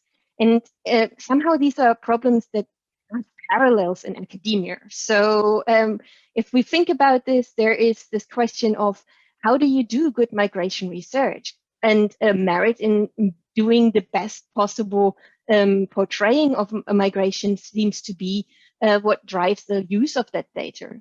Solutionism is the point that I pointed to earlier on, is that you find certain technical fixes for what in essence tends to be a political problem. And outsourcing ethics is really this question of having large research projects going ahead and appointing a person to be responsible for the ethics, which leaves the rest of the research team to not have to worry about it as they go through the research process. And this can be quite problematic. In terms of the new actors that are entering the migration data field or that are part of the migration information infrastructures that I referred to, they quite often fall outside of the reach of commonly used ethics instruments within academic institutions. And as I noted at a very basic level, the problem that institutionalized procedures and guidelines might bring with them is that they might simply miss the problem at hand. And one of the best examples for this is the problem of, or a very good example for this is the question on that was addressed by the European Data Protection Supervisor a little while ago on whether social media monitoring by the European Asylum and Support Organization was actually was actually permissible. And they found that there were not sufficient legal grounds for actually doing this type of research. So for scraping a lot of social media data of migrants with the purpose of predicting migration movements. And we can go into the details of this in the question time, but ultimately this what we note here is that in many ways, these various different projects, including various other projects that were asked to hold their procedures, EU-funded research projects that were asked to hold their procedures or their work afterwards and revise their ethics statements, is that these problems with the data were simply missed, despite the fact that these projects had been going through an ethics appraisal beforehand. So it might be that these procedures, to a certain degree, in the kinds of emergent phenomenon that migration tends to be, can be ethically problematic because they do not allow us to question the ethics of the information infrastructures themselves. So where does that leave us? In many ways, if we now turn to this kind of infrastructural lens, it allows us to shift the question from how to use the data to how the infrastructures are being put in place and how they are transforming migration research and policymaking. So let us recall the definition I said earlier on of migration information infrastructures as various new forms of data, new analysis and policy practice, and new sets of actors taken together. Then we can see this sort of from a relational perspective in order to recognize how new and often unrelated data sources become rebranded as migration data. So from information theory, Bowker and Starr have famously noted that good usable systems disappear by definition. The easier they are to use, the harder they are to see. As well, most of the time, the bigger they are, the harder they are to see. So what we're noticing as well is that there is a strong invisibilization of many of these infrastructures in place to provide the kind of data. We're looking quite often at what does the data do and how is it being appropriated by migrants, how do migrants produce it, but what these infrastructures are doing in the background is completely disappearing. So what we might look, for example, is we note that data technologies have made continual profiling of our everyday, true everyday devices the norm. And what we're calling for then is a revisibilizing of those infrastructures in particular, as to highlight product-specific social, ethical, and political choices by particular actor and economic forces that are influencing those choices. And given the problems with the new data sources pointed to, it seems that this is a highly necessary and highly necessary if we want to discuss doing migration research in times of data technologies. And I could invariously continue, but I think the time should say that I will finish on this note, because one of the questions we might want to ask us, where does that lead us? How can we maybe rethink some of these infrastructures and intervene in them in a more generative way? And one of the arguments that I'm working on in various different research, but I'll put it out there for this particular audience, is that cities might indeed be playing a very important role in reconfiguring those platforms, even though at the moment this might not necessarily be happening. So on that note, I would like to thank you and hopefully looking forward to various questions. I shall end the slideshow and stop sharing. Okay, this is my turn, and thank you very much for the presentation. It was very useful and I think very brief, which is grateful also. I have not really questions, maybe some comments, some reactions, but not properly questions. In any case, I appreciate first of all the review of the conceptual, methodological, and ethical concerns around data use, production, infrastructure, and so on. And I think it is a very real part of research that needs some answer from this point of view, and the survey that you have done is very useful. I would say that the main question that maybe could be posed and shared by you, but in any case, the first one is that maybe we need to know what data means. I am sure this is not the first time but maybe because we are using data, maybe information, knowledge, and then we need to differentiate this kind of concept, because what I see is that you are using data sources, technology, infrastructure, and so on. Sometimes information, because data within a context maybe become information, and maybe information with some kind of more information become knowledge, and so on. And then I say that because for doing research and because of the methodological constant that you give to us.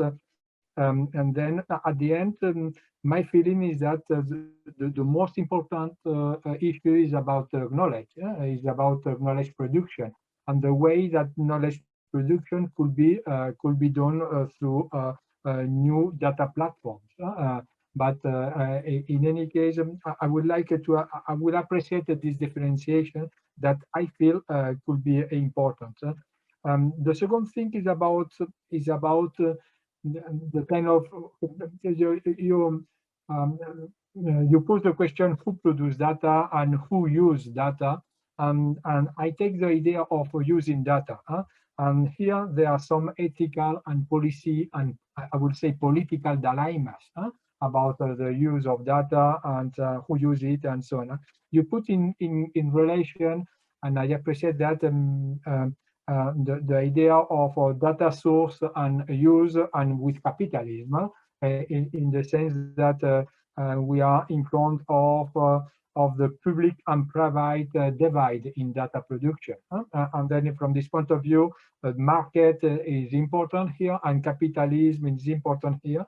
And then the relation between data and capitalism is important. You speak less about something that seems to me very important.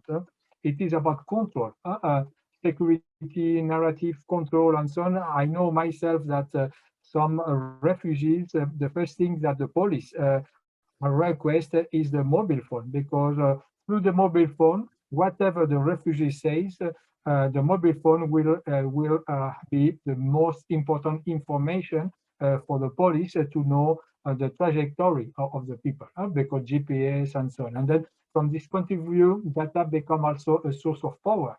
And taking into account Foucault, it could be also some kind of new dimension of biopolitics. You don't speak properly about that, but I think this is something very important in this issue. And then taking into account the relation between data and capitalism, the new ways of infrastructure of data and capitalism and control, there is maybe a third one that becomes important. Maybe it is much more related to my one concern, because my concern on migration are also a normative dimension. And then I am very closer to the ethical ones. But it is about data and liberalism. We are speaking about freedom, we are speaking about equality, about rights. You speak about these things, but maybe it needs to be better articulated in the sense that, and here I have myself a dilemma, maybe some argument or to discuss. If this kind of new data sources, technology, infrastructure for migration research will allow us to discover new problems. It seems to be your position, but my position could be, will be that we are not discovering new problems. We have a new source of information to make visible or through other dimensions, but already existing problems. They are not new problems, they are already existing problems in terms of inequalities.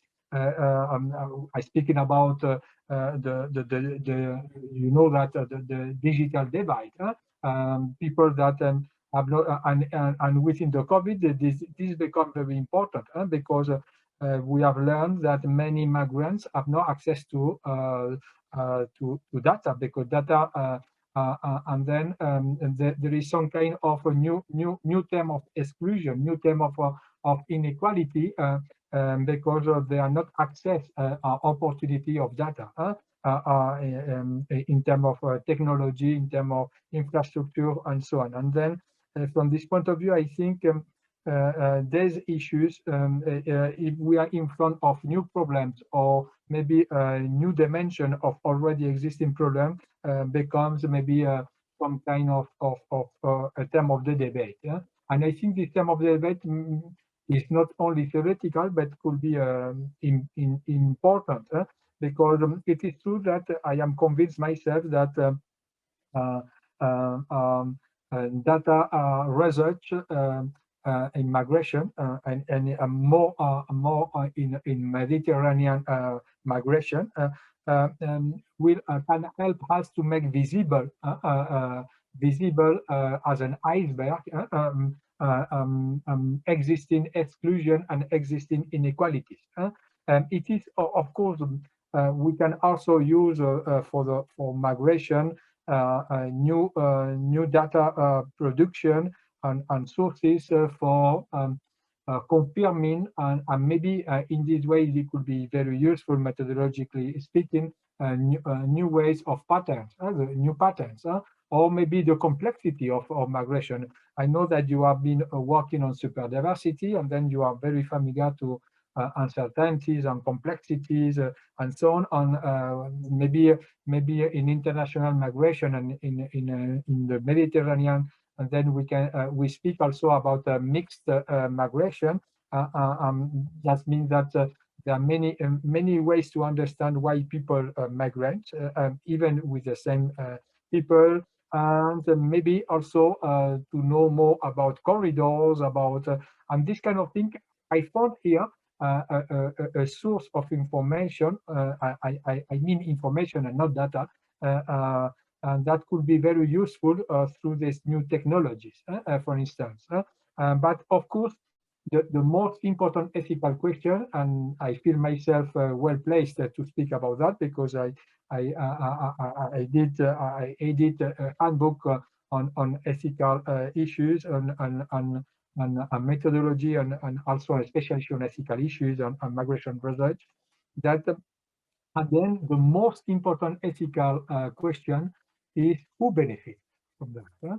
When you are doing who benefits, who benefits. Because when you are doing research using data sources, technology, infrastructure, the most important ethical question is if migrants will benefit from your research or not. This is an important ethical question. But if at the end what you are doing as a research could be useful for policy improvement, that's okay. This is an ethical question. But if you are doing could also reinforce narrative of security, then maybe here there is an ethical issue that we have to be sure, at least as a researcher, to have in control. And then from this point of view, I think the dividend line of the use of data in research is not so clear in this moment. And I would say even that this ethical question about who benefits from the production of knowledge using this new data source and technology is not so clear in this moment. I would like to know more about, I am sure you have already done this kind of reflection that was not visible in your presentation because of time, but I would like to know and to learn more about your reaction about that. Thank you for your presentation. Thank you so much, Rita. Maybe just before Fran answers, I would like to give the screen to Nikos Trimikliotis. He has a question to ask, and then Fran can answer in the remaining 6 minutes that we have. Nikos, are you there? Yes. Can you see me? Yes, yes, we can. Hello, yes. So I found this fascinating. It's extremely important that these questions are actually are laid out in the way that, and the analytical way they have been laid out. I'm very concerned about the ways in which data is being, that people are being reduced into data, that people's experiences, people's ideas, people's image are just transformed and become just data, which has to be protected on the basis of certain formal rules, which mean very little to these people and mean very little in terms of protecting these people. At the same time, behind the formality and the mechanisms for supposedly protecting data, what we have is the accumulation of data by companies, states, and those in power, and at the same, and the inability of those resisting, those who want to change things for the benefit of migrants, for the benefit of advancing the cause for the rights of migrants, is being restricted. So even in the guise of data protection, you find the opposite result in terms of what is happening and preparing and producing data that is useful for people. And I think this is extremely important, that we really find ways of bringing this up and finding ways of regulating these things properly. Because I'm very concerned about the whole way in which there is a kind of a fetishism for data and data protection, supposedly, but in practice, it is accumulation of data for the benefit of those who are already in power at the expense of those who are not, who are primarily subaltern poor migrants, not rich migrants. Thank you.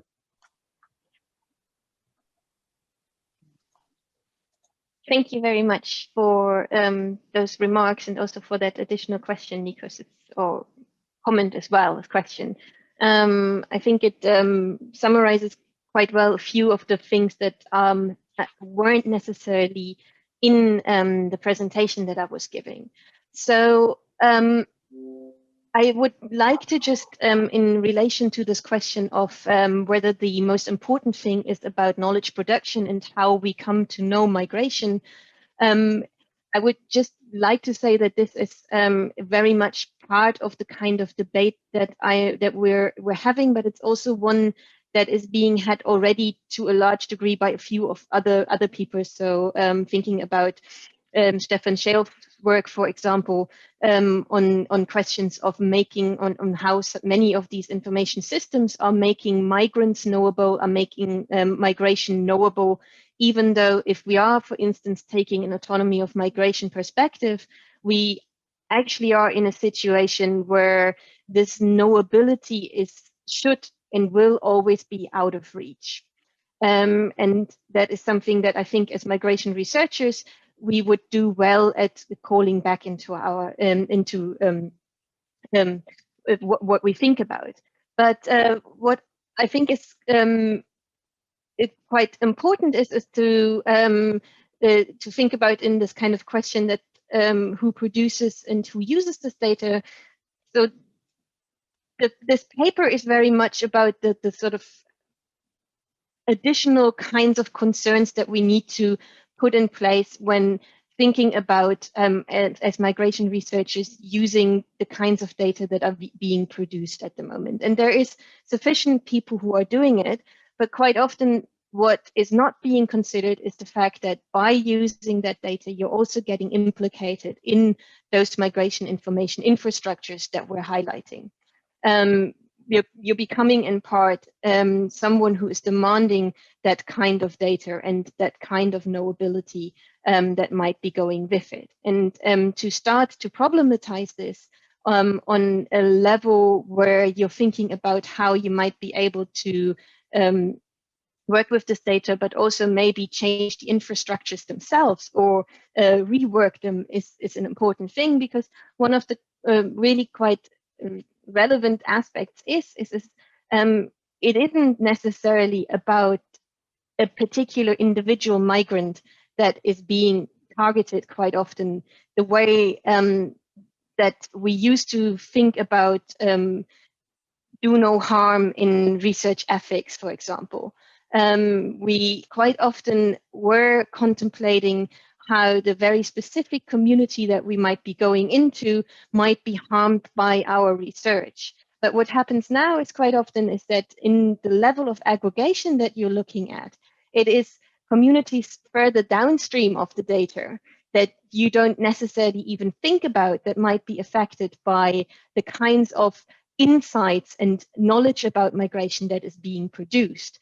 And this, in a way, creates a very different kind of ethical tension that I think to date we haven't necessarily, at least in relation to migration research, haven't necessarily been talking about enough or in an concerted way. So one of the references that I didn't quite expand on that was very much at the end of my presentation is this idea of cloud ethics that Louise Amora kind of produces, where she is basically saying that if we're thinking about complexities and complexity theory as well, then one of the things that is quite important in thinking about algorithmic decision-making in particular, which is quite often what is being done with the data in the aftermath, tends to preclude certain options or certain of the possible outcomes, whereas it pushes other possible outcomes.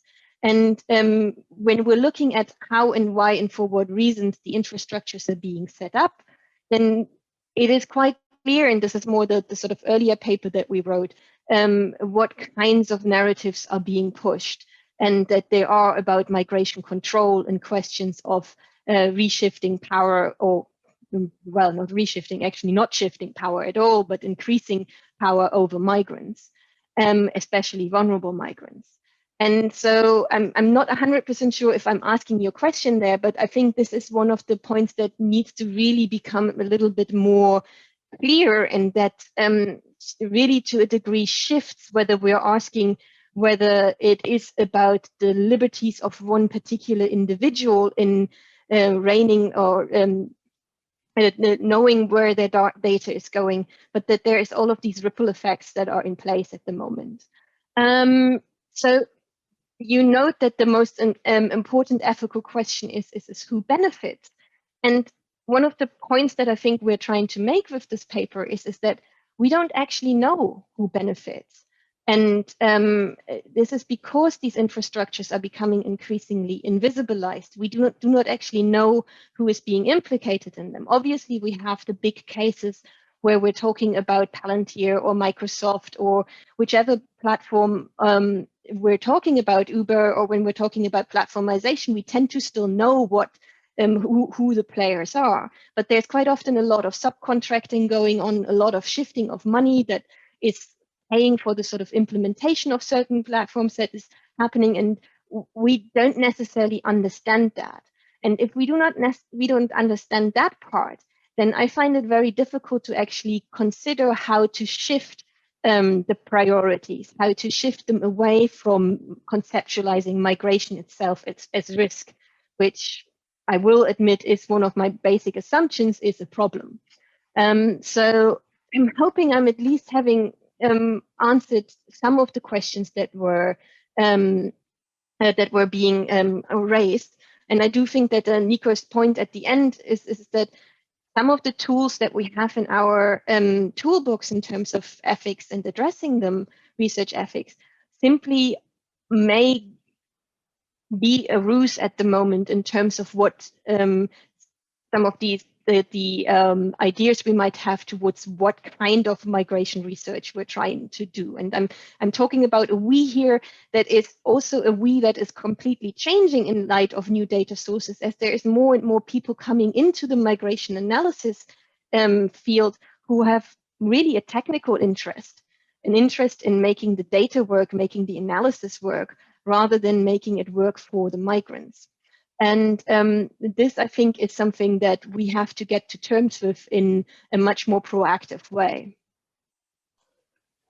Thank you so much, Fran, for your fascinating comments, and also for Ricardo's and Nico's questions. I think we can go now for a quick coffee break and come back in 12 minutes, let's say, so 3:45 Lisbon time. I think participants can remain logged into the webinar and just mute their microphones and cameras, and then we'll come back in 12. Thank you so much, Fran, again. Thanks so much. Thank you, Fran.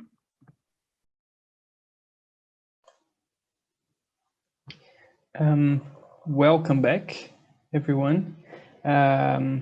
I think we can go straight to Nikos's presentation now, because you're there, right? Yes, I'm here. Thanks. Thank you for this. Thank you for the invitation. What I would try to do in the next 15 minutes, if I am successful in delivering things, is to try and connect what we have developed as the notion of mobile commons to what we are seeing in the pandemic today, which is the expansion and the proliferation of states of exceptions as new border regimes invoking the pandemic. This means that we should read all the questions relating to mobile commons, which is a kind of a digital element, and a crucial for this conference is the digital elements, digital aspects of this, the struggles that are entailed within it, and resistance and drawing particularly in the Eastern Mediterranean.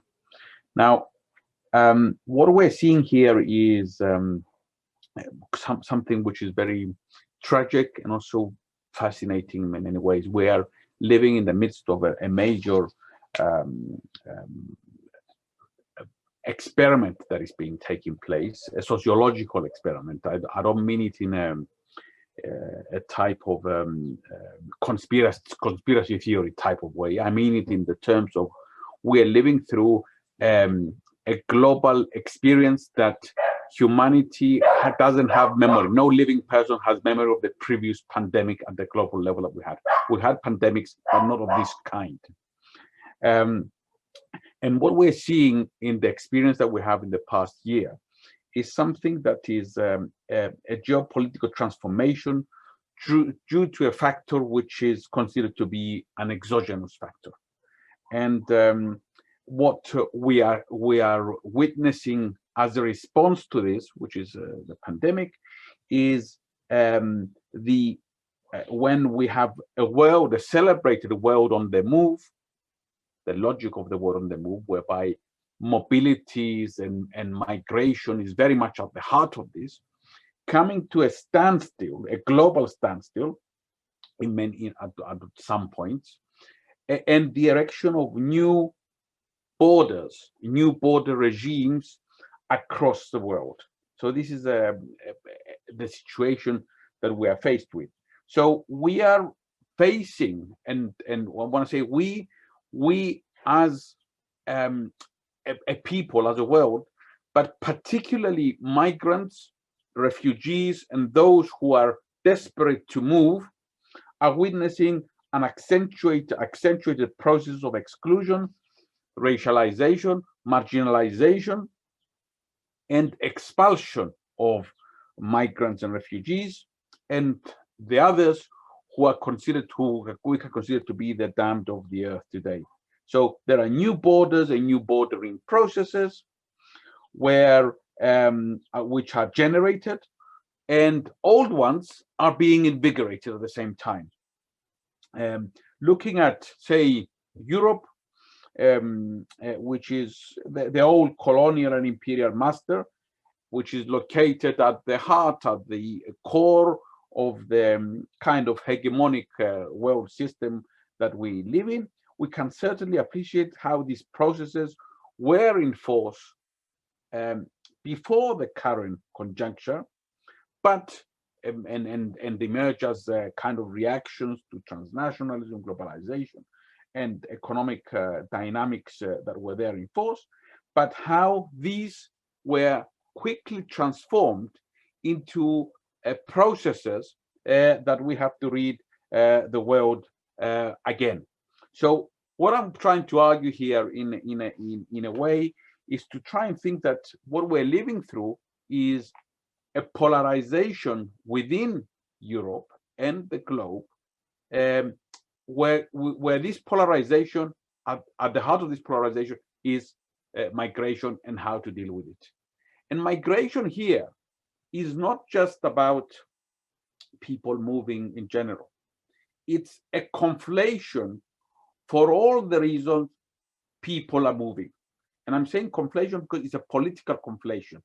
Because although we have supposedly a hierarchy in international law, in international humanitarian practice, to distinguish between those who are forced to migrate, and they must be given special protection. What we're seeing today is lumping them all into one category, and we have political forces which are benefiting and are banking and are capitalizing on this idea that we have to shut our borders and we do not care whether they are migrants, refugees, or whatever the reasons people are coming. At the same time, at the right at the top, there is a privileged group which is able to overcome these barriers. Now, the question that we bring in our in the concept of the mobile commons is precisely the fact that we are seeing here processes, and the way that we have defined mobile commons is that we are dealing here with digital processes which are connected to struggles. Now, the term, the very term mobile commons is not something we defined. We defined ourselves. We found it ready. It was already there, and the first people to have used it is one of the authors, Vasilis Tsianos, with Dimitris Papadopoulos, who had done this before. But I think what we are seeing here is a development and a redefinition of the term in order to reflect what we actually found on the ground. So this is not a kind of something that a few people invented, but it is the use of sociological imagination locating what is happening on the ground that has come up, and we have defined it in these terms. So it's a way of reading this. It's on the ground that migrant-related struggles produce this. So no one can actually claim a common. This is a common. It belongs to all of us, and primarily it belongs not to those who actually named it, by those who actually practiced it and have actually developed it. So it would be an oxymoron to claim intellectual rights over something that is a common. It's ridiculous, and it is totally everything everything is what we say. So the content of the mobile commons is actually defined, changed, and remained by the praxis of the struggles and the claims to rights, the modes of sharing, passing it on, extending it to others, to be owned by all those who need, by all those who need it. And I think that this is essentially a social template so that it can be taken up in context, and it is a social process. It is a phenomenon which must be treated as something that occurs not only inside our consciousness, but also outside our consciousness, and can be located in different ways. Now, what I'm trying to say here is that the notion of mobile common must be seen in the context of critical mobilities. In other words, knowledge picked up during the travel, escape, entry, and struggles of an encounter and exchange. And I say this knowledge, but this is only part of the game. It is much more than knowledge. It is the connection of praxis, i.e. social and political action. It is also a process of learning by doing and extending, and it is about passing it on, sharing it, opening up spaces for others by way of example, and generating socialities and solidarities. What we're saying is that such processes are neither unique to the present era nor exceptional. They are very much ordinary processes of history making, and the fact that what we suggest is that what makes them common is that they can be related historically to customs in common, to common law as has been developed.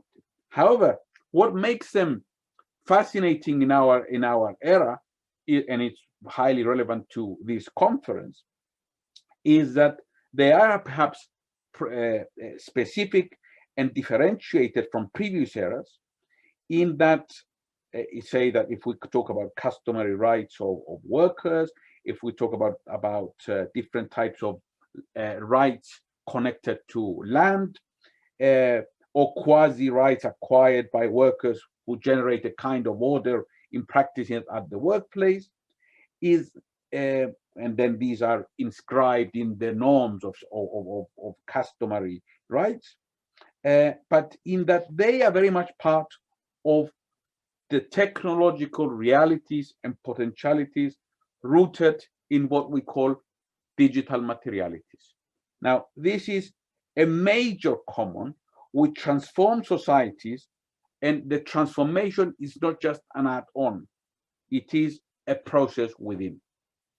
And we have shown this to happen as and must be seen not as a migrant alone phenomenon, as some people see it, but essentially as a combination of these digital practices, the digital logics, with the encounters they face and the transformations they create in the societies they enter. Now, this is in the current conjuncture of the pandemic, this becomes extremely important. We have already discussed this in some ways, how, for instance, the mobile telephone, the cell phone, which has become the most celebrated and the most important gadget of the 21st century, because it contains with it everything, everything that we need to work on in terms of contacting, locating each other, being located, and surveillance is very much part of this game. But at the same time, it contains the memory, not just the technological memory, but the social memory, opening up spaces for something completely new, completely which would allow us to think beyond the current barriers. Now, what this means for the current situation. Now, we are, I don't have time in the presentation and of the time that I have in front of me to show you empirically what it means for us in Cyprus, which is a divided country with a buffer zone of 3 miles long and 100 kilometers wide in this country, and what it means in practice. What I can tell you now is that what the mobile commons can do for us is to try and shift the debate away, or not just away, but also reverse it in many ways, of the reality of the mass surveillance and population control that we have today. What we're trying to say here is that the flip side of this very, very negative environment, which erects new borders everywhere, which creates new bordering regimes within countries, not just at the territorial border, but also within urban cities, within the rural areas. Everywhere we are seeing the creation of new forms of surveillance and control. Think of Google Maps, of how this is used. Think of the combination of all the data that we're seeing today. Think of the kind of things that we've been discussing already in at the workplace, at the workforce, within this logic. What I'm trying to say here is that we are witnessing major new barriers which are there to connect us. Also, at the same time, think of what the media is doing, the new social media. And the new social media, the kind of the negative side with fake news, the algorithmic discriminations and all these sort of things. These are the kind of the negative. The flip side of this is what we can do with mapping the kind of socialities and solidarities that are emerging in the pandemic.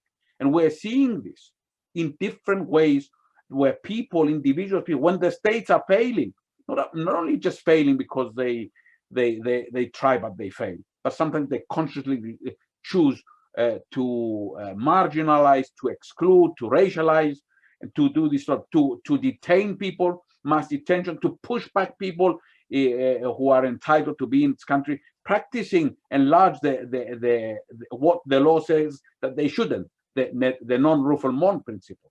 We are seeing new socialities and solidarities emerging, and immediate support of people. And what we're trying to do, what we are trying to do in the research that we're currently doing, not just in Cyprus, but also in other places, in borders, in Greece, in Turkey, and in our region, is to map the emergence of these new socialities and new solidarities that are emerging. They are taking place in different forms, not just in the charities that are being produced, in actually producing support for people in need, in actually resisting a new policies of suppression by governments, creating possibilities for action to restrict rights of people to demonstrate or restrict people on the move. Now, all of these together have to be mapped somehow, and have to be mapped in a way, and I think that the previous speakers, the previous speaker, when Fran was speaking, is very much at the heart of this. We are trying to map something, or we should be trying to map something in a way that is not, what we produce is not used for the opposite of what we want to do, which is to create a much more open society and to destroy borders, not to use the material we have. The problem is that once we map this, it is up there for grabs, and it can be used for the opposite reason that the ones we want. So, Nikos, I'm really sorry. I hate to interrupt. I'm just saying that if you have 2 minutes, can you head to your conclusions? Okay, I have to wrap up. Okay, sorry about that. What I hope that I'm trying to say is that whilst the virus is continuing its deadly course and exposing all the problems that we have in the world today in terms of the welfare regimes, the health reasons, and whilst we are actually talking about how to give access to the vaccination is going to change things, we need to see these new socialities and solidarities as opening up spaces for the future, spaces for thinking and spaces for acting. So beyond the infovirus and the dangerous fake news that we're seeing, we are seeing the production of new imaginaries, and these have to be taken much more seriously in our work, in our research, and I hope that these can pave the way for strategies in a different ways to oppose this global pandemic, not just the pandemic of the virus, but also the pandemic of the expansion of regimes of exception and derogation of rights. Thank you. Thanks a lot, Nikos, for this presentation, and happy to meet you online. So I have a few minutes to comment, and I wanted to share, first of all, in the chat, the link to the book that you co-wrote with your colleagues in Istanbul and Athens, because I had the chance to read it before your presentation today, and I can understand the frustration of having only 10 to 15 minutes to present such a work. And I think it's a good read for every one of us in EuroMedMig who wants to look at a southern Mediterranean approach to migration. For me, like what I take from your presentation today and from the book too is this idea of mobile commons and the idea that there is a web of information, strategies, knowledge that is shared freely, as you say, among people on the move, regarding crossing borders, avoiding surveillance, setting in places, and more. And I think the main point is what you said at the beginning, is like how we can connect this with resistance, with dissidence, with contestation, no, in the context of border making, place making. So my first question is around this new data, or as you put it in your comment earlier, this data on people. So you depart from approaches of digital diaspora, which I was more familiar with before. So here we're not talking only about diaspora that connect and that how we can map activities on diaspora, but of like very different individuals with very different profile and intentions. And so my first question is methodological. How do you approach this data that is shared by people and that is shared like across a multiplicity of scales and of scholar jumps that are rarely fixed, because you have the scale of the body, of the self, the digital space, but also the neighborhood, the city, the border. You mentioned the one that is crossing Cyprus. So could you give us maybe some pointers on how to apprehend this in a research, like practically, especially when yourself is constrained in terms of mobility because of the pandemic, for instance? And the second question that I have is around the idea of practices. So you relate to the autonomy of migration and to the work of Yann Moulier-Boutang. And I really like in the book this idea that mobility comes before control, and then constraint mobility once again. So for me, like this is also a crucial point, how we can reflect about agency and this idea of struggle and resistance in the production of places. And so there has been considerable efforts, I think, the last 2 decades in recognizing displaced populations as placemakers, as city makers. I don't know if any of you in the audience had the chance to follow Isa Chagla's webinar in the framework of also organized by colleagues at Green Team. But then, what about people that are more transient, people that are on the move, like you were saying in the book? How digital practices actually ground people in place, even if just for a few moments, and how us as researchers, we can capture those very brief moments to understand how they participate in placemaking. So those were my two main questions about how to apprehend this data in a multiplicity of scales, and second, how can we account for placemaking when those practices are so fluid, instantaneous, and ephemeral in that sense. I don't know if you have also more questions in the chat, friends. Yes, there is one question that was asked by John Rodriguez. He says he was wondering from our perspective, respective work fields, how much important would you consider to explore the use of blockchain, aiming more transparency by part of these migrant information infrastructures, and for the benefit of data users and migrants?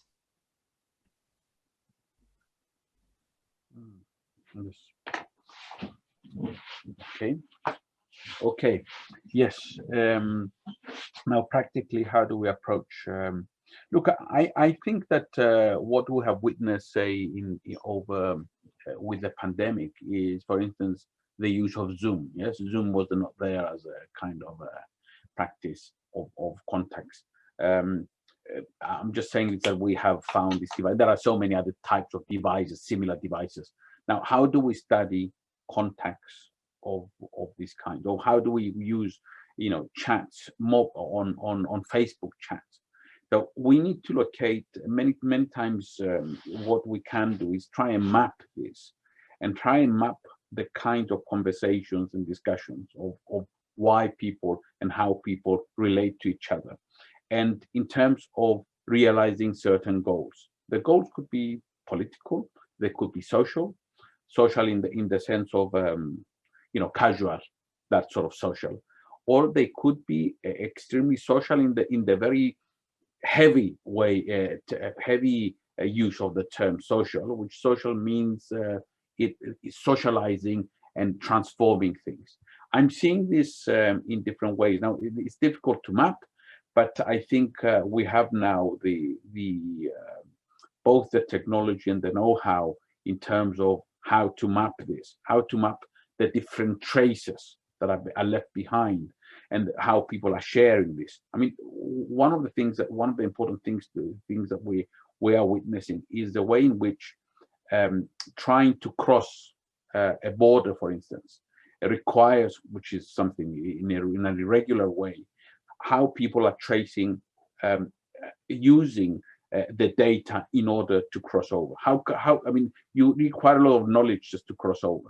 How do you mobilize people? I mean, for instance, I'll just give you one example. What we have seen in Cyprus over the last few months is these new detentions that have been taking place. De facto detention in places which were supposed to be reception centers. Now, the result of lumping all these people together, when all the policies should have been to let them out so that they do not contract the disease, is an amazing process. Now, this has created a new polarization in society. How do we map this? Half people want to show solidarity, so they start showing their solidarity through mobilizing outside, or through supplying them with clothes. There are no clothes, there are no shoes, there are no basic materials. So that there are grassroots reaction of support. And on the other hand, we are seeing the kind of racial hatred being spread around the media, and racial hatred. No wonder the EU Commission wants to introduce racial hatred as a key and discourse as a key thing into the revision of the ways in which they want to regulate matters today. What I'm trying to say here is that we need to map the local struggles that are there. And this could be done through study of Facebook, through study of Instagram, through the different social media that are being used in a way that wants to create new solidarities. And we need to mark and map the results of this. Now, this means accumulating a lot of data, a lot of ethnographic data, nethrographic data, as we call it in the book, of how we should study this. And look, there's no toolkit, if you like, of how to do this, because many of these media resources are new. They are being created as we go along, and also migrants are part of this new being ahead of the time. Now, the second thing is about city changing, and that's why in our book we talk about the right to the city. The right to the city is an evolving, very nebulous term by Lefebvre, as we know.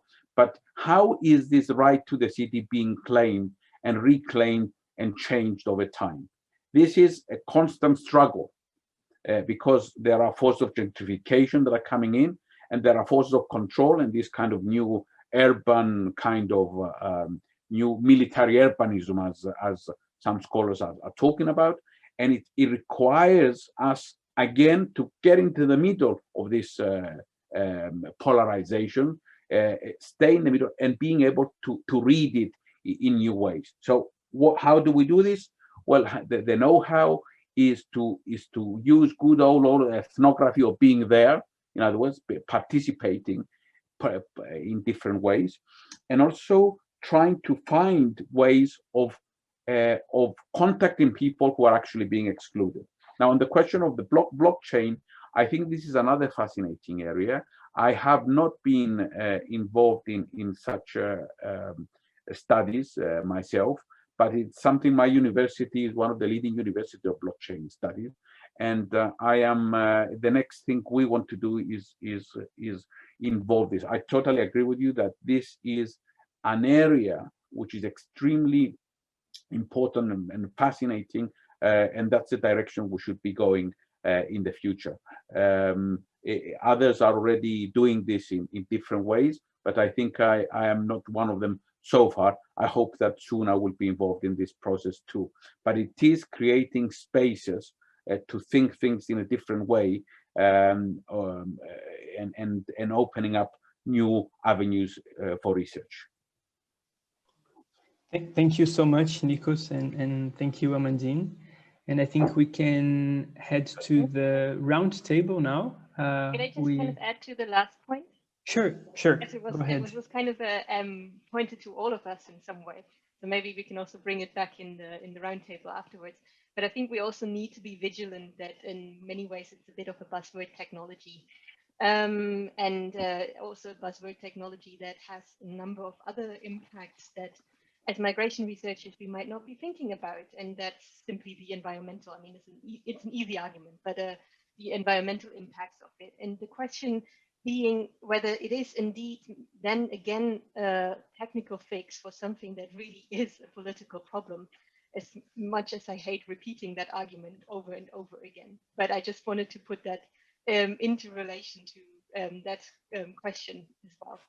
Thank you for asking it though.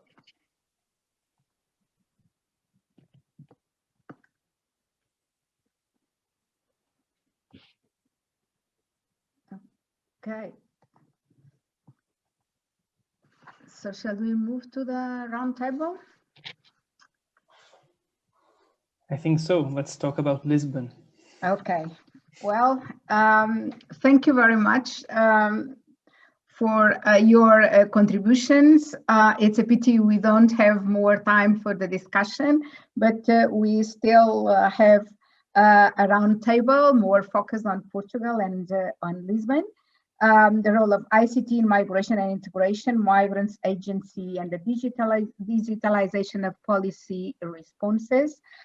So it's my great pleasure to welcome and thank our guest speakers for being with us in this roundtable to share their views and experiences well, and as you know, information and communication technologies are also, despite all the problems that have been discussed in the previous conversations, but they can also be used as an important resource in programs that provide access to information, services, and also to promote participation in society. So in this roundtable, we will have the views from the academia, but also from politicians, from migrant organizations, so different views. And I do hope that we can at least benefit from the experience that will be shared by the participants in this roundtable. And to be very briefly, we will have the participation of Silvia Cardoso, who is a PhD candidate at IGOT, and she is working on refugees and asylum seekers, mobility trajectories through the European Relocation Program to Portugal. We also are very pleased to have with us Sonia Pereira, the High Commissioner for Migration of Portugal, and also a colleague of us. She is also an associate researcher at our research center, the Center of Geographical Studies. So I'm very pleased to have Sonia with us again.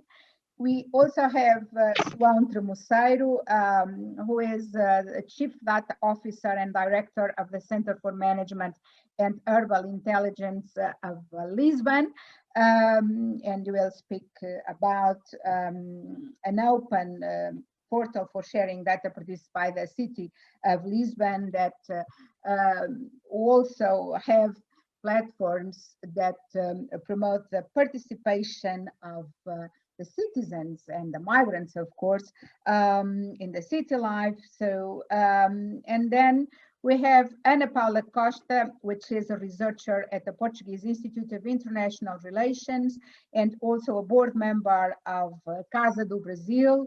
And she will speak about another very important platform, Lisbon Welcomes, Lisboa Acolhe, that hopefully is very helpful for migrants based in the city. And of course, it was impossible not having the voice of the refugees. So I'm very pleased to have here Mubarak Hussein, which is the Director General of Refugees Union in Portugal and also a member of the European Council on Refugees and Exiles and Assistant Coordinator for Foreign Refugees. So thank you very much for joining us. And since we have just a very short time, I give the screen to Sylvia. Then if you agree, we move to Sonia, because since she is the High Commissioner, she will give the views of the government and the importance of these digital services, particularly at the times of COVID-19. Then we move to the city of Lisbon, and the cities are more and more important players in migration. So João Tremoceiro will present this platform, and then Ana Paula Costa, and finally Mubarak Hussein. So Sylvia, please. So thank you. I don't know if you can already see my screen. Yes. Okay. So first of all, I want to thank the opportunity to be part of this roundtable and to contribute to the discussion around the role of ICTs in migrant integration into host societies, and how the digitalization of policy responses play an increasingly fundamental part in this, especially in the COVID and post-COVID times. And considering my place of speech in this table, So being the only academic voice for a chance. So my contribution will mainly try to do what I perceive to be the role of academia in relation to society and institutions representatives, which is to think critically about reality and to translate and transfer the product of this process to policy actors in civil society. I deemed important to break the title of our roundtable into two main topics, which are interrelated, but can generate at the same time, each one alone, various venues for discussion. So the first part of the title, the role of ICT in migration and integration, has been dealt with in academic research from a variety of angles, which of course is only a sign of the complexity of reality. And therefore, I will briefly present the research themes around these multiple and intersectional ways on how migrant integration and technology overlap, aiming to lay out some of the outlines of the discussion we can make here. And in my understanding, the second part of the title can lead us in the direction of specificity, in the sense that to talk about migrants' agency and the digitalization of policies, responses, demands looking at specific actors and specific policies, which are always embedded in space and time. And of course, we will be referring to the Portuguese case. And as we have a panel that can bring grounded examples from their work, I thought my contribution could be guideline some of the topics for the open discussion.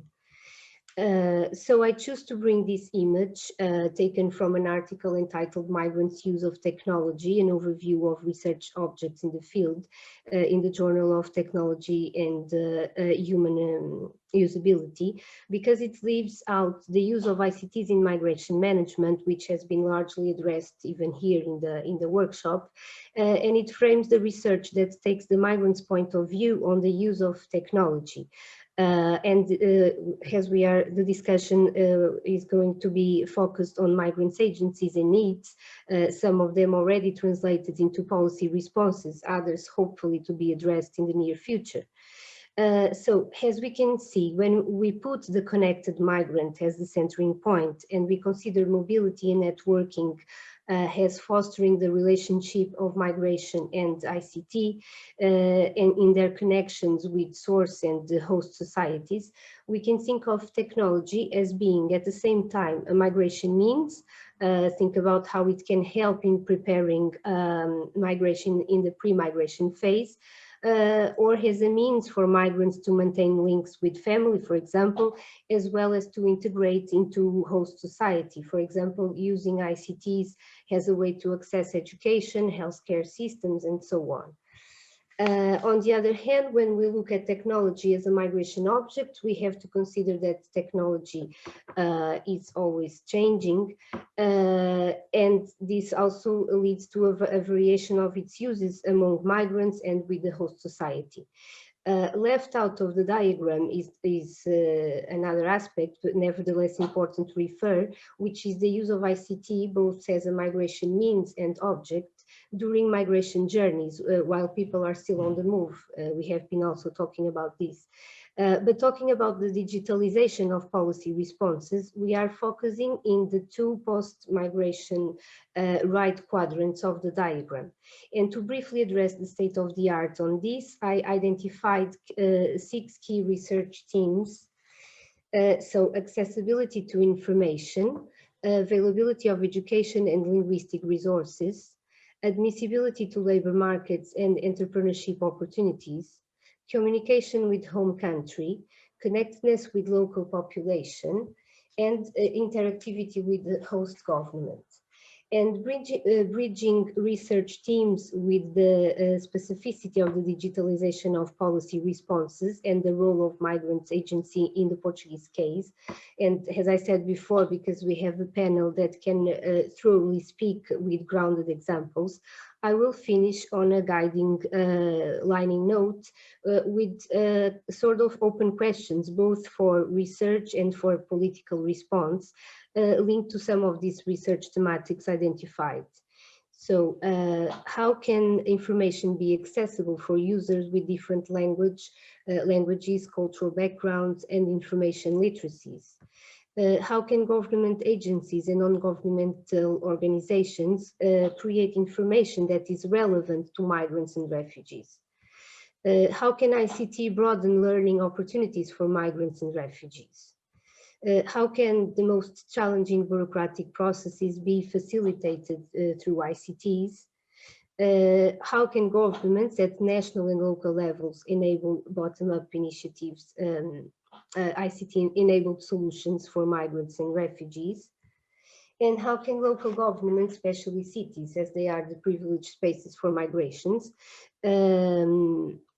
most precisely, how can we think smart cities where the role of ICTs can enhance inclusive citizenship and participation of migrants as city users? So as we have just 5 minutes for each one, I will stop sharing and leave the floor for the other participants. Thank you very much, Sylvia, for keeping the time. And now I invite Sonia Pereira to speak about the digitalization of policy responses. And in a particularly difficult time, which is the time of the COVID-19 pandemics. So, Sonia. Thank you. Thank you very much. Good afternoon. And thank you, Professor Lucinda Fonseca, for the invitation and for the opportunity of being here and sharing with you our experience. And thank you to all the team that organized this event and also has given us the opportunity of sharing our experience. Digital transition has been recently reaffirmed as a priority for the EU. During the COVID-19 pandemic and in face of measures of lockdown and physical distancing, it was necessary at a global scale to reinvent the ways of working and living, accelerating the dependence on computer resources such as teleworking, distance learning, and virtual assistance in community services. Organizations, including public institutions, have been pushed to turn to and further develop innovative digital solutions to be able to maintain an adequate level of public services and carry out planned activities, while also addressing the effects of increased social isolation, potential misinformation, and anxiety related to the health impacts and pandemic-related restrictions. The pandemic has accelerated the digital transition. And for example, services that were provided on a face-to-face basis are now being provided online through the development and adoption of tools that facilitate access to information, goods, and services. The High Commission for Migration also embraced this fast-paced digital transition from the start of the pandemic. I take this opportunity to share with you some of the visible measures that have been adopted in this context, apart from the back office work that we also do and where the digital transition is also taking place. So for the more visible measures, during the state of emergency, face-to-face appointments were maintained at the services of the National Support Centers for the Integration of Migrants, the so-called CNIME, also known as One-Stop Shop, but were strongly reduced, operating only through booking. Therefore, we increased services delivered through contacts via online with the creation of specific email addresses for each center and an additional general information email. Telephone support was also increased, including through referral procedures to colleagues working at home. We also started testing video call as an option for migrants that seek our services. The telephone translation service was reinforced and its opening hours extended, as well as the service collaboration to directly support translations of the National Health Line, the so-called Linha Saúde 24, the telephone and digital service of the National Health Service. And this collaboration was very important to provide some support to migrants that were being assisted. In terms of the communication and information, the High Commission for Migration created a dedicated content in its website about COVID-19, both in Portuguese and English, ensuring the dissemination of official and reliable information to the most vulnerable populations. The High Commission also created and translated into several languages official documents from different public and NGOs entities related to legislative measures regarding COVID, access to public services, social support measures, lockdown, post-lockdown, and also sanitary rules. It also included guidelines, fact flyers, among others, guaranteeing that information about isolation and prevention measures, as well as emergency and support measures, reach the target public of the High Commission. And this information is available at our website in this section that includes a repository of important and relevant information, and it was also highly disseminated. The monitoring of projects funded by this High Commission was also increasingly conducted online through platforms that allowed online meetings. Training and awareness raising sessions conducted by the High Commission in different domains were also adapted to the online format. We also included technological equipment and digital training in the funding available for migrants associations. However, the pandemic has also brought to the fore the increased risk of excluding already marginalized groups. While digital innovation has enabled access to information and services, the benefits of digital innovation are not equally distributed. Migrants who lack access to adequate digital equipment or online connectivity, digital literacy and skills have low levels and cannot benefit from teleworking and may have been further isolated. This way, increasing digital dependency can be also an inhibiting factor, and it is necessary to debate the impact it has on the most vulnerable groups, and also to seek ways of addressing this issue. We have to carefully monitor these processes, and these initiatives are an important contribution towards this reflection. So I thank you for that. Just to conclude, I also would like to share with you that this is one of the thematic areas that we have been working on, and we are organizing under the Portuguese presidency an event of the European Integration Network, where we will also have the opportunity to discuss these matters with other member states. Thank you.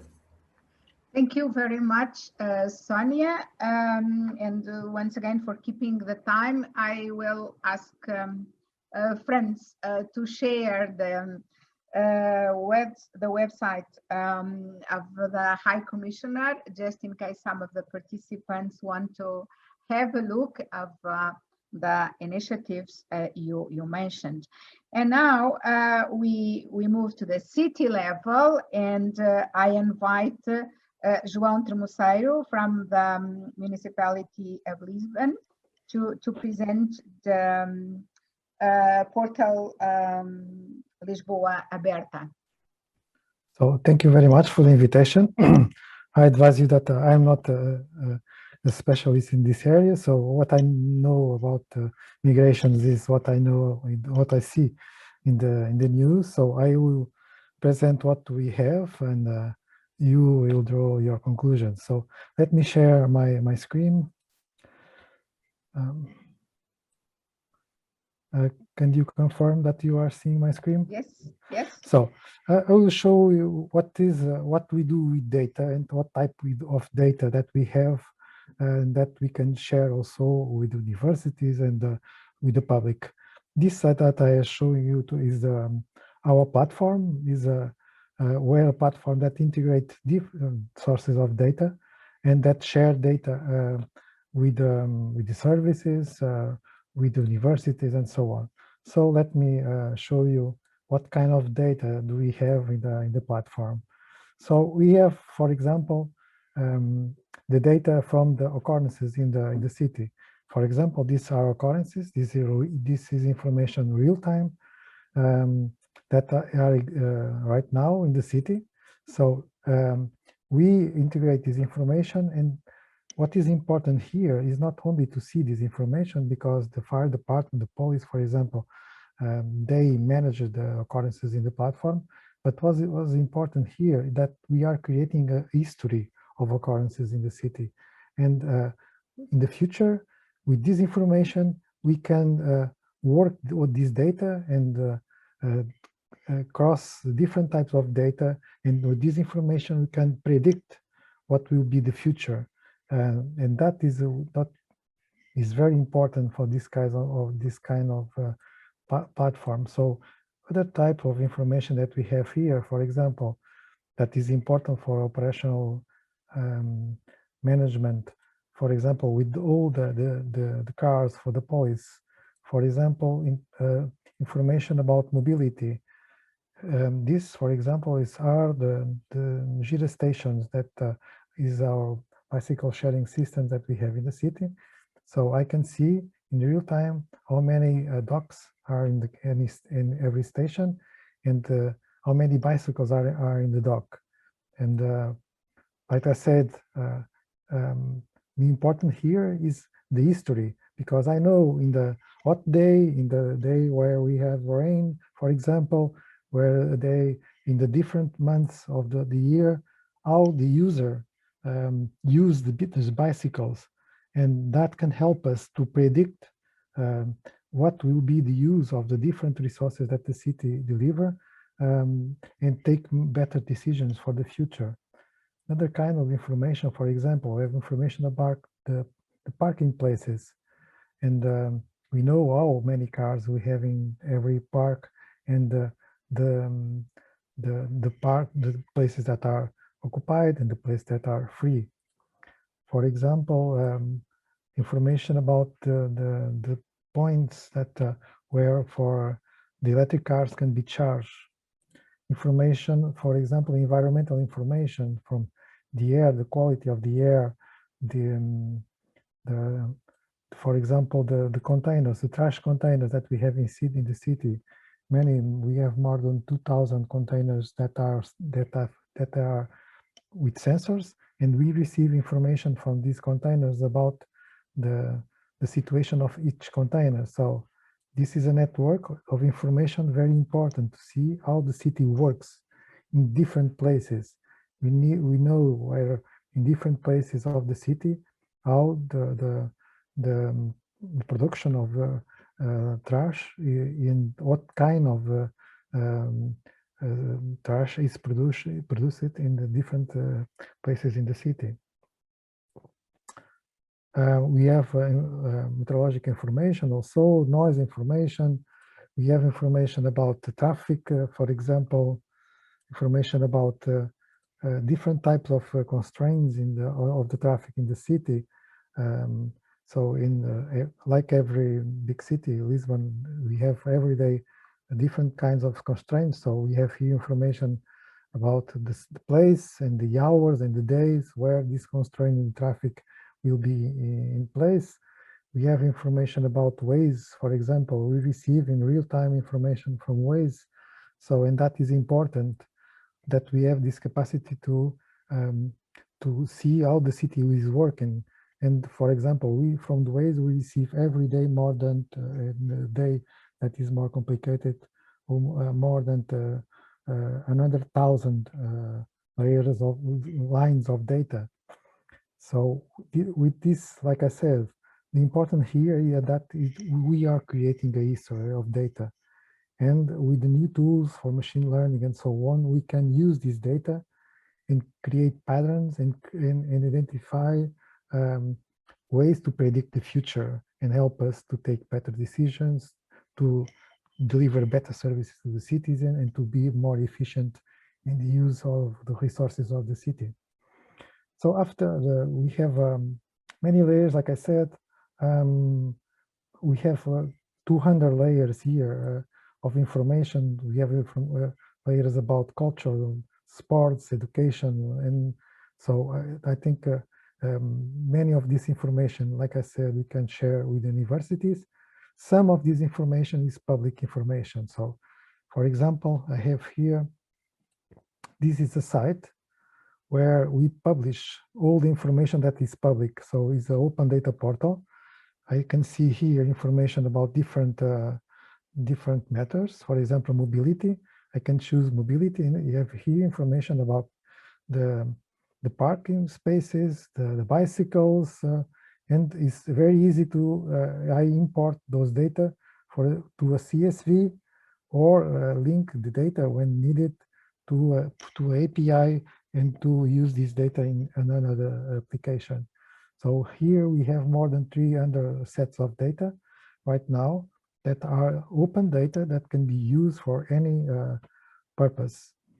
After to see your discussion, I share here also another sources of data that we have. We have real-time monitorization of the social networks. In this case is the monitorization that we do for the police. So we have here a tool that helps us to do that. So for example, this news here, we know that is negative for the city, like this face shows us. We have here that he matched our keyword that we implemented because they talk about the municipal police. And we have this 97 engaged in this news. The potential of reach for this news is almost 700,000 people. Here we have right now 18 sharings on Facebooks and 72 likes, but the algorithm identifies the potential reach of this news. Then in account the type of persons and the networks of this person have. So this is a tool that we have also to do the monitorization that is important for some subjects that is important for us. At the same time, I want to share with you, this is a tool where we have ways that for the citizen to participate in the different initiatives of the municipality. And also that is important for the migrants. We have a site that is the Made of Lisbon that right now is very huge because we have a community, a great community for startups and many migrants, people that want to work in Lisbon to develop new startups, and we have places all over the city where they can work. If we can show here, so spots to work, only spots to work in the city. We have, I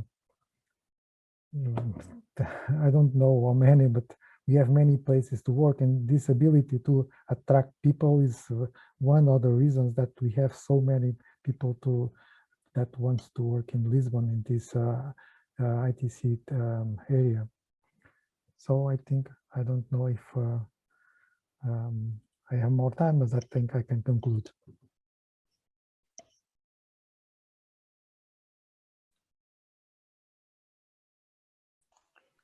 Professora, o microfone está desativado. Because of the noise, I was muted.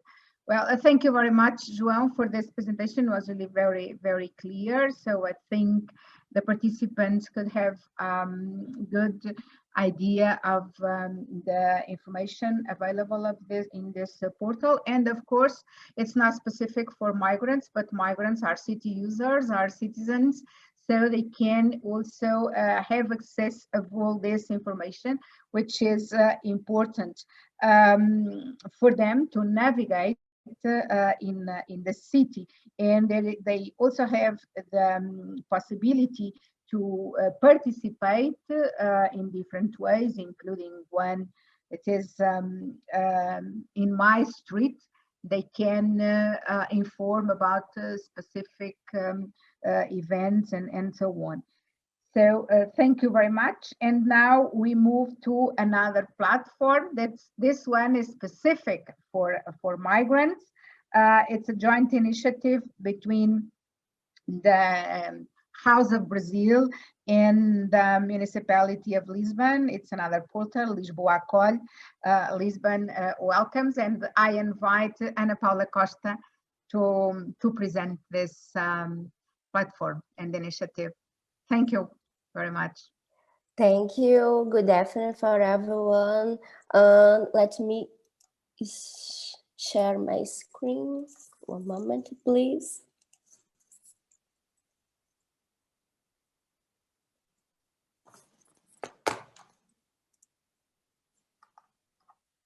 It's okay? That's fine. Yes, Okay. that's fine. I would like to thank you for the invitation on behalf of the Casa do Brasil de Lisboa. Thank you, Professor Maria Lucinda Fonseca. After I start, I would like introduce the Casa do Brasil de Lisboa, a non-profit association of migrants founded in 1992. We work through social intervention to guarantee the rights of migrant people and defend the constitution of egalitarian public policies. And I'm here to talk about Portal Lisboa Acolhe, our website, and this website for migrant people created by Casa do Brasil de Lisboa in partnership with the municipality of Lisbon. Okay.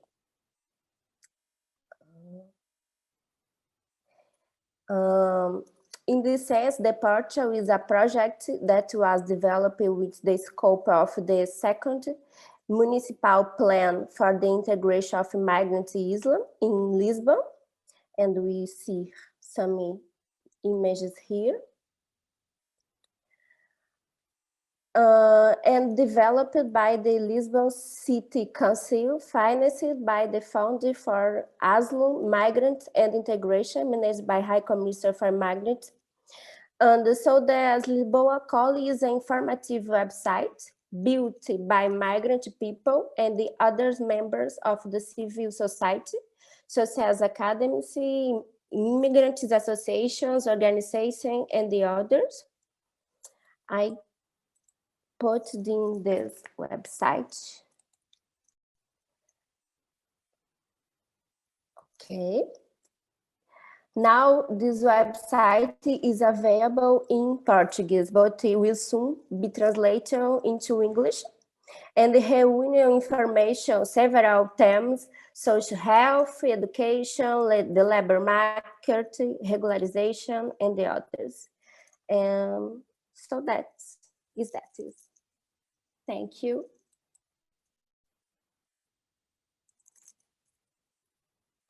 Professora, não ouvimos. Sorry. Thank you very much, Ana Paula, for the introduction of this new portal that was launched very recently. That's why it's not yet translated into English, as you mentioned. And now to finish this round, I invite Mubarak Hussain. Thank you for having me in this wonderful workshop. And ladies and gentlemen, I wanted to introduce a little bit of our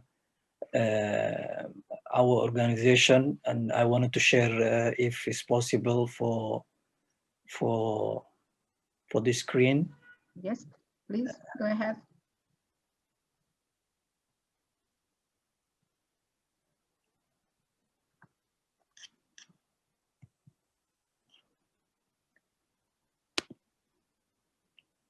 Okay, just to take a brief, like the time is already counted, and I don't want it to deeply to talk too much about, because I already talked it what is important thing is, but our organization is created by refugees community, and over years and objectives engaging for the with the stakeholders, and to engage for integration of the refugees in Portugal.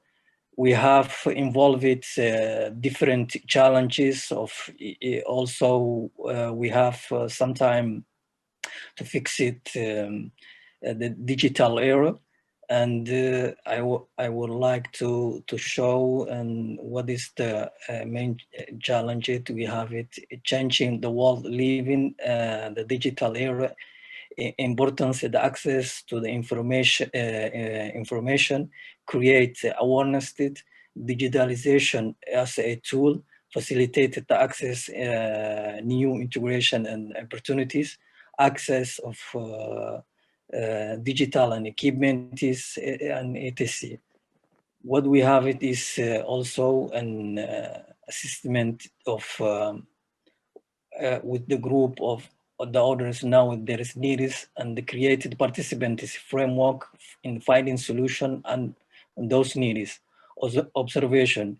It was opposite that more and more digitalization is become key of the process of facilitating integration and the social inclusion. The lack of access information was a challenge to get the access service and responding the basic needs.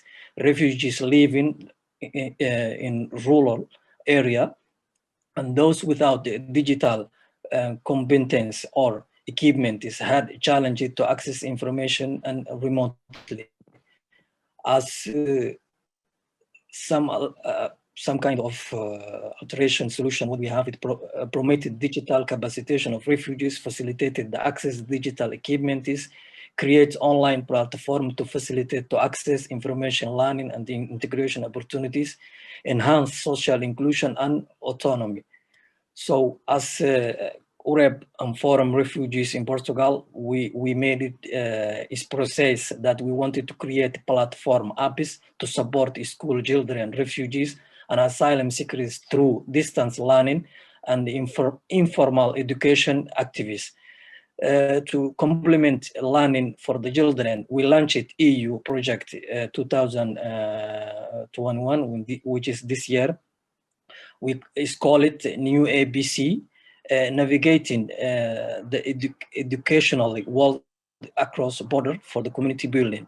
This idea and platform will facilitate it greater linguistic inclusion for the migrant and refugees children undergoing remote education for because of the COVID-19, the pandemic, and promoted educational material learning, both translating from Portuguese, English, Arabic, and other languages, supported to immigrant and refugees children.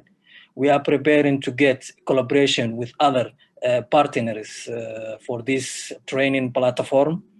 This collaboration will involve public school students and teachers will also involve with local stakeholders, municipality, NGOs, and this project aimed to facilitate integration of the social inclusion and autonomy.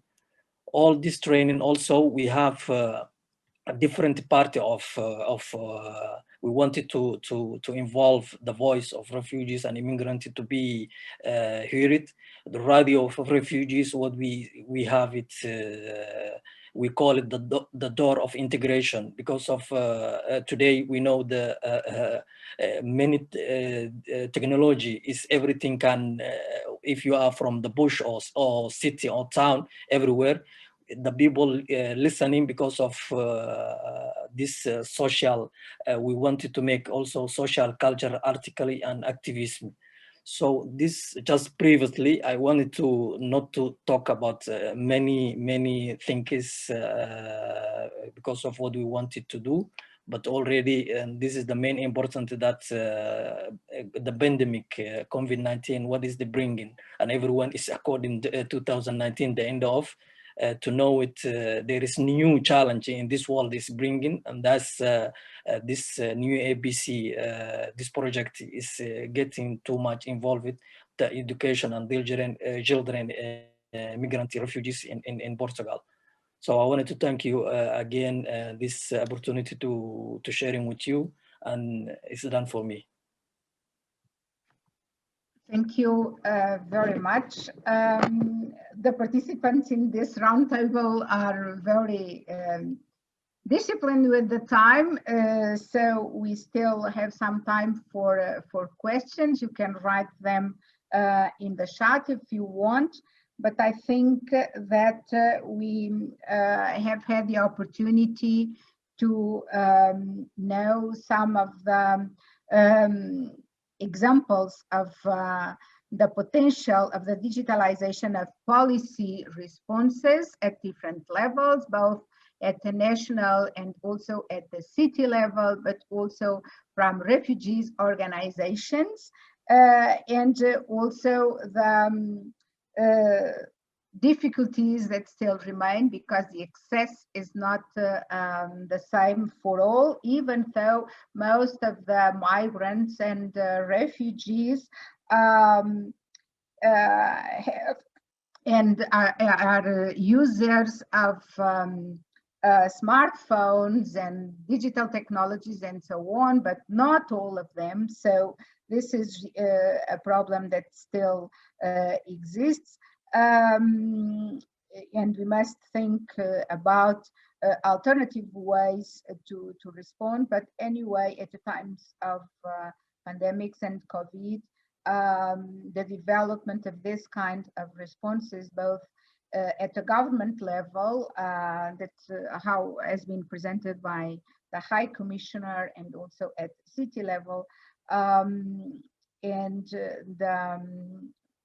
the organizations of migrants and refugees are, and civil society organizations in general, are really very, very important.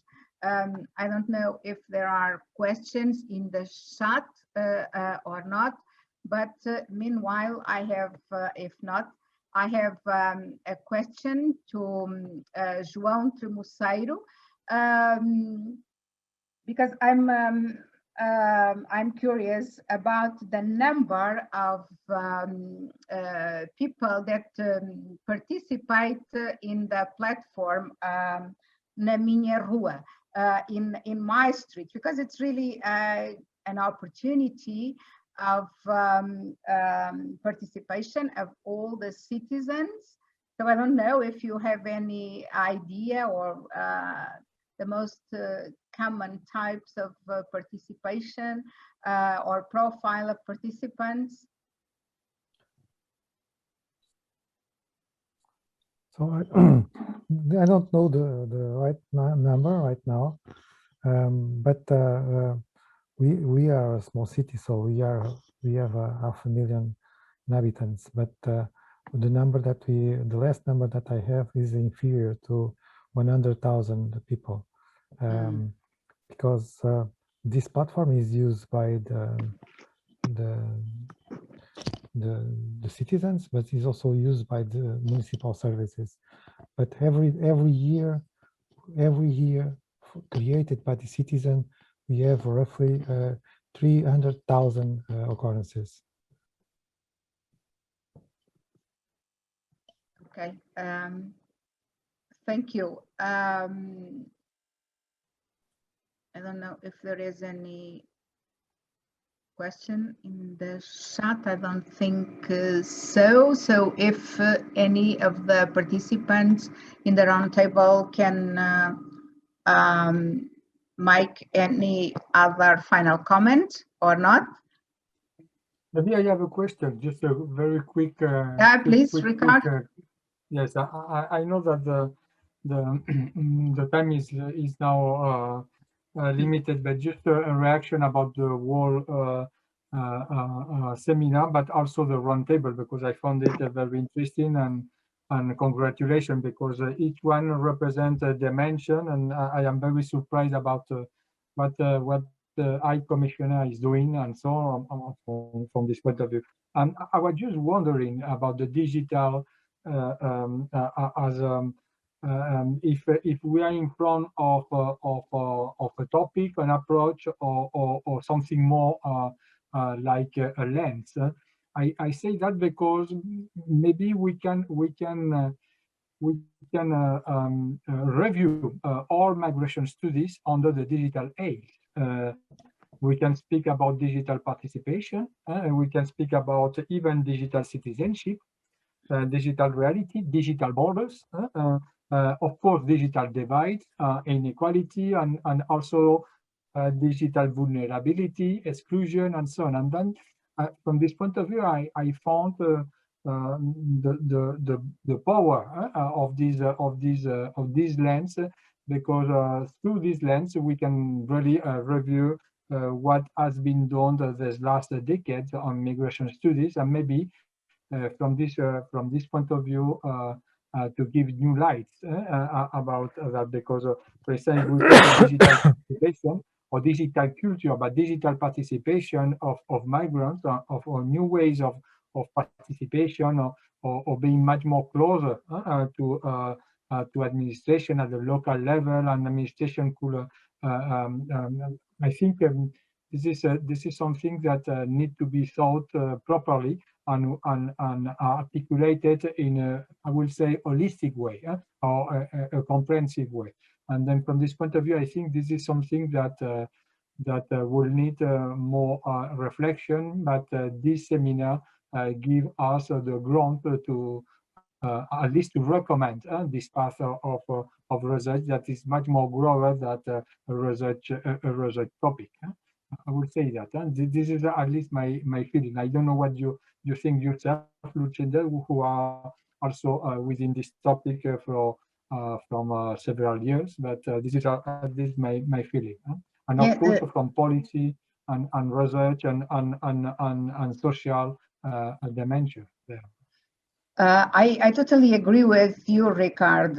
In fact, in our project to think about the Mediterranean migration, the impact of ICT technologies and digitalization will have a very, very big impact in all the domains you have mentioned, but also in the migration patterns, not all at international level, because when we think about platform work and the impact that we have already discussed in the previous conversation, but I'm thinking, for instance, in people that work for digital platforms, but can move for a nice place, for instance, in the Mediterranean, someone digital nomad that move from Germany or the UK or Norway or Sweden to Morocco, for instance, to a nice place with the lower cost of living and so on. So migration patterns will change completely. But if we look at the internal migration, for instance, and at the times of COVID-19, people that move from the city to the rural areas, including in Portugal. I myself, I'm not in Lisbon at this moment, even though I'm working, everything is done online. So it will really have a big impact at different levels. And of course, it will create new borders, as Nikos has mentioned, that we must be aware of, and also on the implications on the possible violation of human rights, because all this data that it's possible to manipulate, to collect, and so on, they can be used to manage migration, and this implies to increase the control, the selection mechanisms, and all this. And maybe if we look, for instance, at the political change in the EU level and thinking about our region of research, our target region in the Mediterranean, and the relationship between the South, the East, and the EU, all these discussions should continue, and we must reflect. So I think that we have a lot of work to do and continue this discussion.